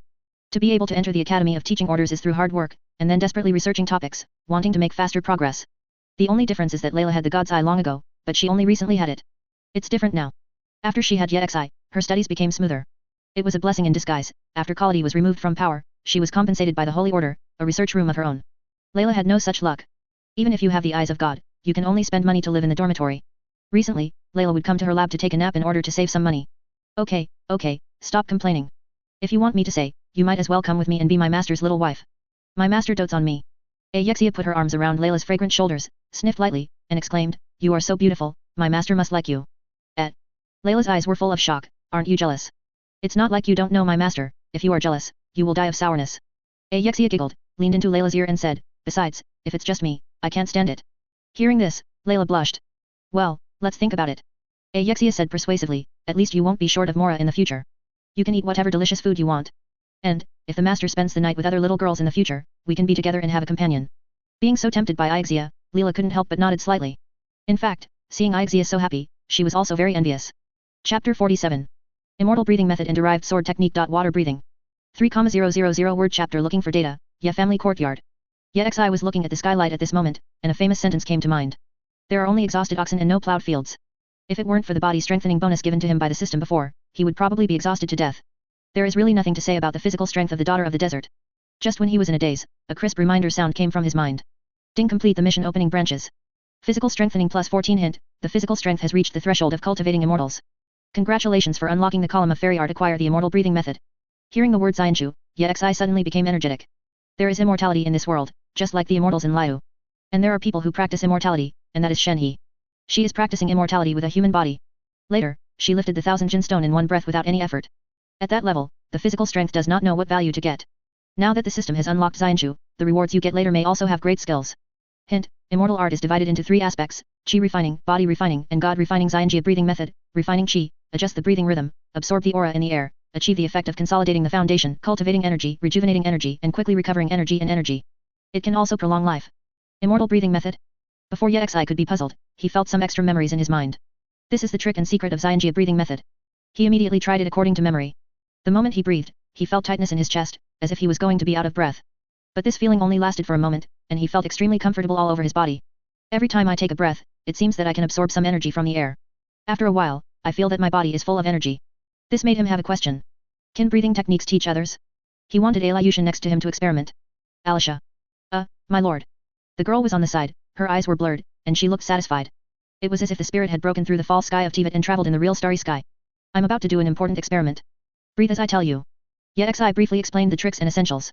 Seeing how serious Yexi was, Alyosha became serious. She practiced according to the method Yexi said. Although it was a bit confusing at first, but after a few attempts, it suddenly became clear. Amazing. It seems that the sense of smell has become more sensitive. I can smell more flavors in the air. And I feel that the lost strength in my body is slowly recovering. Yexi nodded when he heard the words. It seems that it can be passed on to others. Then other cultivation methods in the future may also work. Regardless of the effect of cultivation, at least it can prolong life and enhance physical strength. Just as he was thinking this, Alyosha beside him suddenly got up. Master, I feel that I can do it again. Yexi? Wait. Forced to calm down after a long time, Alyosha shrank into a ball. This time, she seemed to see the stars in the sky emitting dazzling light, which was magnificent. At this moment, she felt that there was really light in front of her eyes. A shining god's eye appeared out of thin air, and fell straight on her body. This is the eye of the water elemental god. Alyosha held up the eye of God and was startled. She rubbed her eyes, thinking it was a hallucination. At the same time, a reminder sounded in Yexi's mind. Ding branch Alisha obtained the eye of the water element god. I have learned the fairy breathing method. Master the essentials of water breathing swordsmanship. Unlock the first 3 formulas: water breathing type 1, water surface / water breathing 2 type, water wheel water breathing 3 types. Flowing dance reward distribution is complete. Please continue to complete the follow-up scattered leaf task. Hearing these rewards, Yexi immediately had question marks on his face. Where is this all? Why is the immortal breathing method related to water breathing? They are not next to each other. The rewards from the system stunned Yexi. However, he discovered that not only Alyosha had learned to breathe water, but he also had relevant memories in his mind. In other words, he also learned. But the problem is, in the case of Tivat, this swordsmanship feels gimmicky, and it doesn't seem to be of much use to him. My lord. This memory of swordsmanship that suddenly appeared. Did you give it to me? Alisha opened her eyes wide, feeling the tricks that suddenly appeared in her mind. She was startled. Master. I want to try it now. With that said, Alyosha couldn't wait to get up. Yexi's eyes darkened. You should put on your clothes first. He really admired this woman. This was the first night, after such a long battle, he immediately went to the ground to practice swordsmanship. Doesn't it hurt? Sure enough, Alyosha lost her footing and lay on top of him. Alisha was already dazzled by her newfound power. That is the eye of God. She got her own god's eye. Not only that, but also got the inheritance of swordsmanship. These forces all determine the capital of her future revenge. Even if walking is a bit uncomfortable at the moment, so what? She changed into simple clothes and came to the middle of the room. The moonlight cast down from the skylight and fell on Alyosha's slender body, as if covering her with a thin layer of veil. She slowly took out the double blades and began to use the Xianjia breathing method that Yexi had just taught her. Alyosha's cherry lips parted slightly, and a cloud of air was instantly inhaled. Water breathing type 1, water surface / Although in memory, she uses a long sword to slash, but she is better at double-edged. At this moment, Yexi seemed to hear the sound of running water. The eyes of the water element god suddenly burst into a faint light. Swish. The light of the knife flashed, and the flowing water adhered to the double blades. Alyosha was filled with horror. This swordsmanship can actually use the elemental power so well. You must know that not everyone who gets the god's eye immediately becomes able to use it freely. It takes a long time to accumulate before the power of elemental power can be exerted. And using this sword technique, she can actually immediately use it and easily control the water elemental force. So strong. Master. So strong. Although Yexi had heard this sentence just now, he didn't mind listening to it several times. Alyosha practiced a few times and soon got tired. After all, today is a lot of consumption. She returned to the bed and asked cautiously, Master, I want to go back to the desert tomorrow, is that okay? With the power of God's eye, I want to go back and take revenge. Besides, if the legacy of the God King is not resolved, it will be a trouble for the Master. This made Yexi a little curious. What's the trouble? Master, judging by your skill, you are the Master who appeared in Samura City. Seeing Yexi's puzzled look, Alisha explained, yesterday in Samura City, a team of Legacy of the God King was wiped out by Masters, leaving only a newcomer who ran back. I heard that the other party's killing methods are very strong, and they killed everyone in an instant. According to the information provided by the insiders of Samura City, because someone left a Mora at the scene, the disciplinary officer Sinyo named that person Mora Man. It's so popular in the city now, kids call you Mora Man. After listening to the story told by Alyosha, Yexi's face was darkened. What a cheap name. As expected of Sino, this is too abstract. He casually threw that Mora on the ground. If he had known it would happen, he would not have done it. Yexi sighed and said, although I really don't want to admit it, I did kill a few mercenaries from the Gilded Brigade before. Alyosha had already guessed. After seeing how powerful Yexi was in the afternoon, she realized that Yexi was the master that the organization said before. Master, then you have to be careful. The order Hamze received this time is not only to rob you, sir, but also to take revenge on those who came before. They don't know that the master is you, but this time Hamze has lost all news, and Miss Hole will definitely continue to send people. And the methods of the legacy of the God King will become more vicious and frequent. These words made Yexi think. In a few days, the Flower Goddess Festival will be here. If someone from the legacy of the God King came to make trouble at that time, it might disrupt his plan. That being the case, why not go to the desert and test the power of Railgun and Black Flame by the way? Anyway, it only takes one day to get it done, and nothing will be delayed. Thinking of this, he nodded and said, Alyosha, I will help you fulfill your wish for revenge. Tomorrow, we will set off with Dixie. At this moment, Alyosha was moved. If she is alone, she must face many dangers if she wants to destroy the entire legacy of the God King. But with Yexi around, she is not afraid of anything. Thank you, sir. Master is not an old monster, it's really great. It's so lucky to be fed by Master. Alyosha closed her eyes and fell into a sweet dream. Chapter 48. Dixie, I'm still by my side. And this is the wild. What? You're going to the desert too? Early the next morning, Dixie had just woken up when she heard Alyosha's words. Well, it was the Master's decision yesterday. Ham slaughtered them to death, and the legacy of the God King will definitely not let it go. So, the Master intends to avoid future troubles forever. Dixie was overjoyed when she heard this. It is best to have a companion on the road. After all, the desert is far away and dangerous. It would be boring and unsafe to be alone. If you can go together, even if you get lost, you can take care of each other. Okay. Let's go then. Yexi gave orders to the Abyss Apostle in the house. During the day he went to the desert, he had to protect Ixia and Dinazede. After explaining clearly, Yexi left Sumeru City with Dixie and Alyosha. Both Dixie and Alyosha are daughters of the desert, so they are naturally familiar with the way to the desert. Let's go to Kawin Station first, it is the most convenient route to the desert. You can rent pack animals there. If you want to travel long distances in Sumeru, you must need pack animals. They are full of energy, they can take people for a few days and nights, and they can also prepare enough supplies. However, Yexi shook his head, there is no need to rent a pack beast. My lord, it's very difficult to move forward in the desert without pack animals. Alyosha knew that Yexi had never been to the desert, so she hurriedly explained. Yexi directly called out a relic guard from the portable space. We can use it instead of walking. Dixie and Alyosha were taken aback by the sudden appearance of the ruin guards. The relic guards they have seen. In the desert and the rainforest, there are relic guards. It will be quite troublesome after encountering it, and the best way is to escape.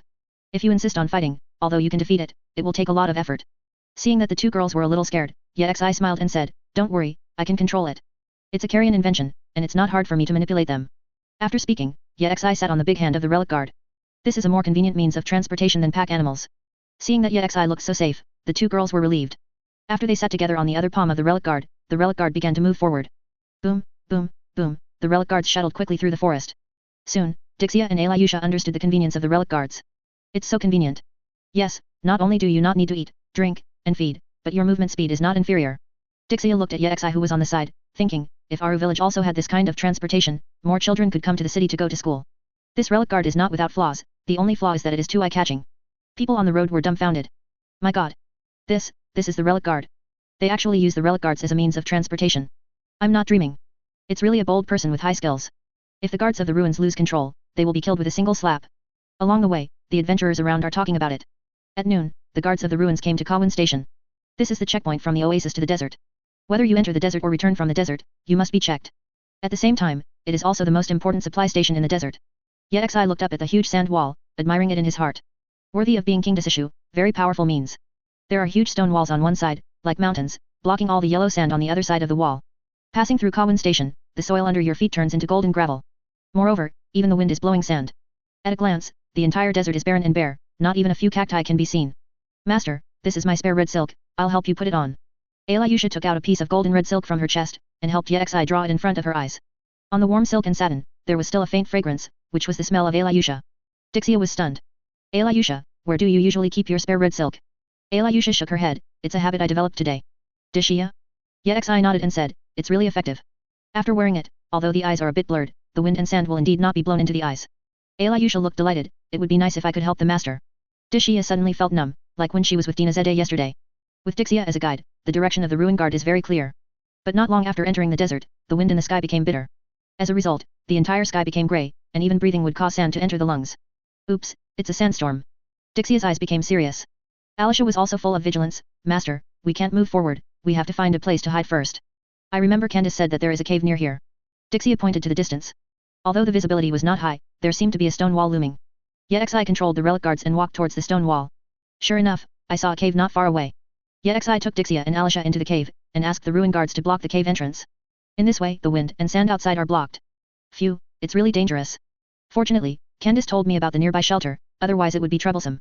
Dixie patted her chest and let out a long sigh of relief. Alyosha couldn't help but exclaimed, Master is amazing. It's the first time I entered the desert, and I didn't panic when I encountered a sandstorm. Indeed. Dixie also smiled and echoed, I've seen a lot of brave men who were so frightened when they first came to the desert, clamoring to go back. To be honest, I was looking forward to your reaction. I didn't expect you to be so calm. Yexi took out the water bottle from the portable space, and said with a smile, the reason why ordinary people are afraid is that they are afraid of dying of thirst in the desert, but this is not a problem for me at all. Drink some water, just eat something before leaving. Seeing the ability to fetch objects from a distance again, the two little beauties were amazed again and again. Your ability is too convenient. Being with you in the desert makes me feel very safe. Being blown by the wind and sand makes me so thirsty, I feel like my mouth is full of sand, thank you, master. The two beauties took the kettle and drank it in big gulps. Dixie and Alyosha also understood.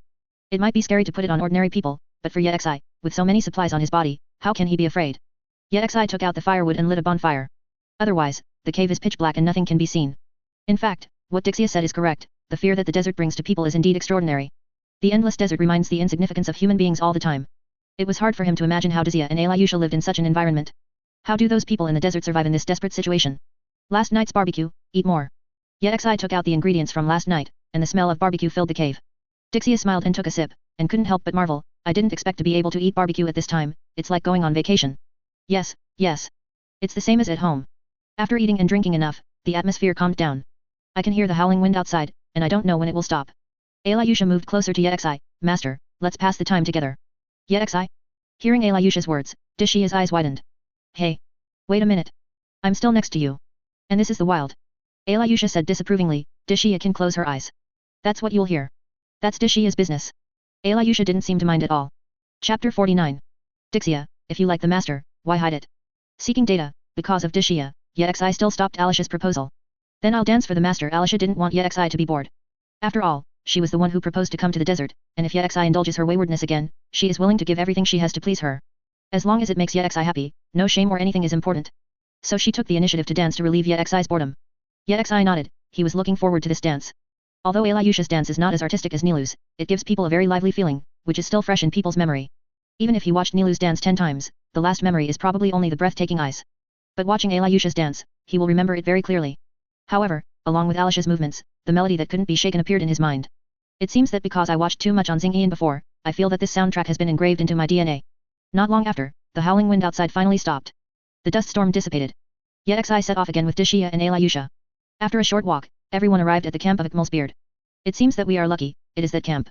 Dixie jumped off the guard's hand and said, Yexi, Alyosha, just wait for me here. After that, he walked towards the camp alone. Alyosha, let's go too.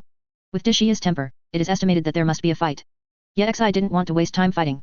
Dishia? Why are you? Everyone in the mercenary group was startled when they saw Dishia's figure.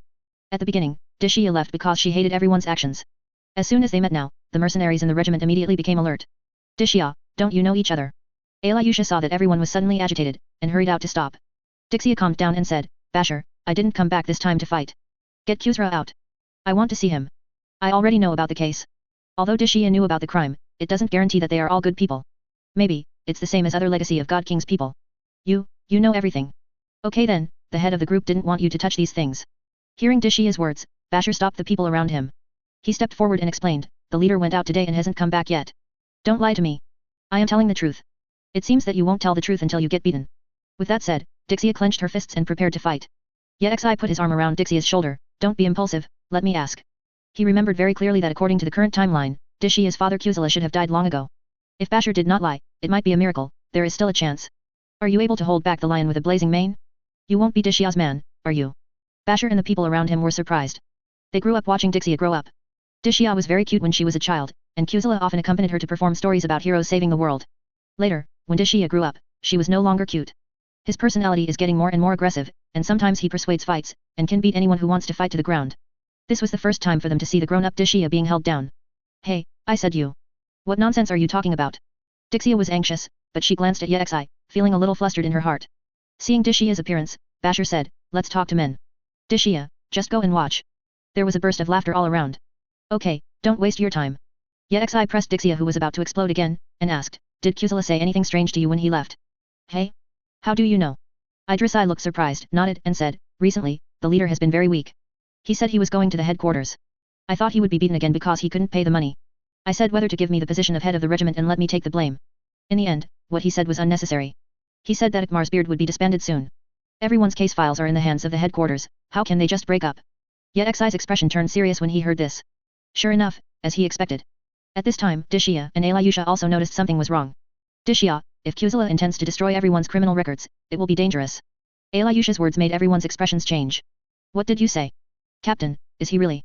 Think about it carefully, as long as everyone's criminal record is gone, of course they will be disbanded. Oops. Why didn't I react at that time?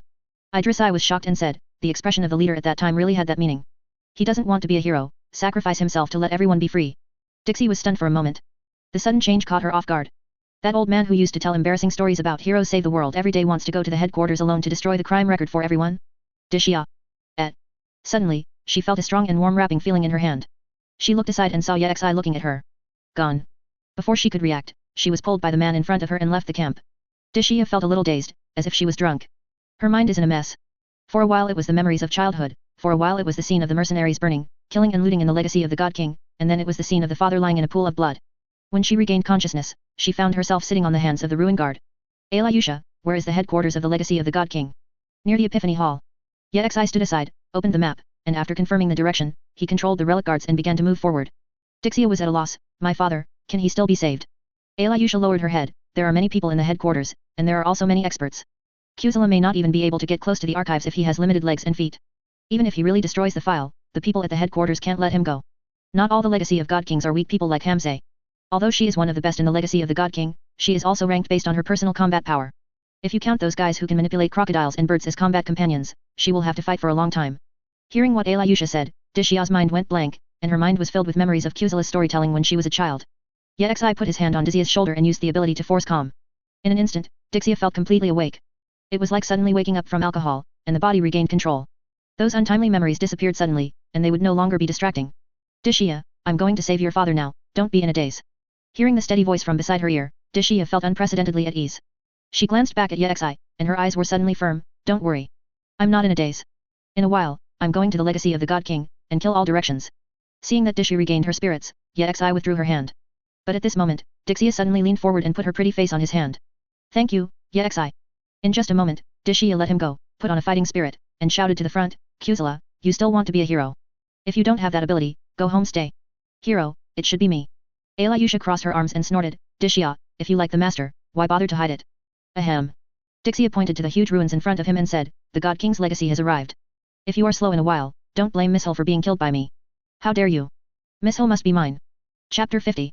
Is it a superposition starter? Or is it a superposition? Headquarters of Legacy of the God Kings. Dozens of mercenaries were guarding the door. A few people got together to chat, and a few people teased the crocodiles raised. If it breaks through head-on, I'm afraid it will be very difficult. Dixia hid behind the sand dunes, looking at the gate of the headquarters. Although she does things on impulse, she is by no means reckless. The desert mercenaries' first priority is to get out of the way. Yexi nodded, it's so quiet at the moment, Kuzula may not have started to move, but we don't have much time. If there was a fire, these people would have been busy fetching water to put out the fire. Unless Kuzula had not had time to destroy the crime, and was settled and killed. Master, I'll lure the person at the door away, and Dixia will take the opportunity to sneak in. After I've dealt with the people outside, I'll go in and feign an attack. Don't expose Dixia, and go find Kusura in the chaos. Master, just watch the show at the door and enjoy our performance. Alayusha quickly came up with a battle plan. After all, she had been in the legacy of the God King, and those guarding outside knew her. If these people hadn't received the news of Hamze's death, they might have been easily sent away by her and killed in a sneak attack. Even if the plan fails, the chaos outside can still attract the attention of a large number of people, allowing Kuzula to take advantage of it. Time is running out, so let's do this. After making up her mind, Alayusha walked out in an above-board manner. Hey! Isn't that Alayusha? This BCH dares to come back alone. It's courting death. When several mercenaries from the Gilded Brigade saw Alayusha, they immediately took up their weapons. They knew that Alayusha's skills were very powerful, and they must not be underestimated. BCH, are you looking for death? You plot against Hamze, yet you dare to go back to the headquarters. I thought you would hide and never show up for the rest of your life. Hearing what they said, Alayusha sneered and said, it seems that the news from the headquarters is well informed. I wanted to sneak into the headquarters and kill Miss Hill. Dreaming. You still think about cheating on Master Miss Hill. When you killed Hamze, you were already known by our insiders. You actually sold your body for money, and even sold it to a Kerriyan. You are a shame to the people of the desert. Brothers, catch her. Keep her alive. Doesn't she like to sell? Today we will play her to death. There should be a lot of mora on her body. It's all ours. A group of people spoke obscenities and approached Alayusha step by step. Like a pack of hungry wolves seeing sheep. Alayusha sneered and mocked, it's just you? It's just a group of miscellaneous soldiers. After that, she turned and ran away. Catch her. Chase. Let the crocodile bite her. After a while, all the guards at the door followed Alayusha. The gate was unguarded, and Dixia stood up. Be safe. Hearing Yexi's voice, Dixia nodded, I will definitely come back. After speaking, she quickly rushed to the gate of the ruins, and then sneaked in. The other side. Seeing that she had already run far away, Alayusha stopped suddenly. The gold-plated brigade mercenaries who were chasing after them moved very quickly and immediately formed an encirclement circle. Run? Why don't you run away? BCH, you can't run away. Alyosha, if you can obediently cooperate with us and have fun, we can give you a happy time. This proposal made several big men look at each other and smile, and became happy. Feeling those dirty eyes scanning her body, Alyosha felt extremely disgusted. Run. Who told you that I was running away? Before she finished speaking, she showed her double blades. Why, do you think you, a woman, can beat us? I admit that you are indeed very powerful, but you are only one person, don't be too arrogant. If Hamza and the others hadn't been hit by your sneak attack, do you think you could kill them? Before a few people finished speaking, Alyosha suddenly became violent.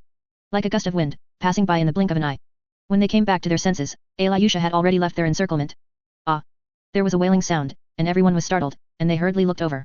A slit was cut in the chest of a mercenary, and the blood was rushing to the sky like a fountain. The man wailed, then passed out. This scene immediately made everyone gasp. How can it be? She's so fast. I didn't even see her swinging a knife. Impossible. She wasn't that strong before. Absolutely not. Could it be that she became stronger overnight? Or, she has been hiding her strength.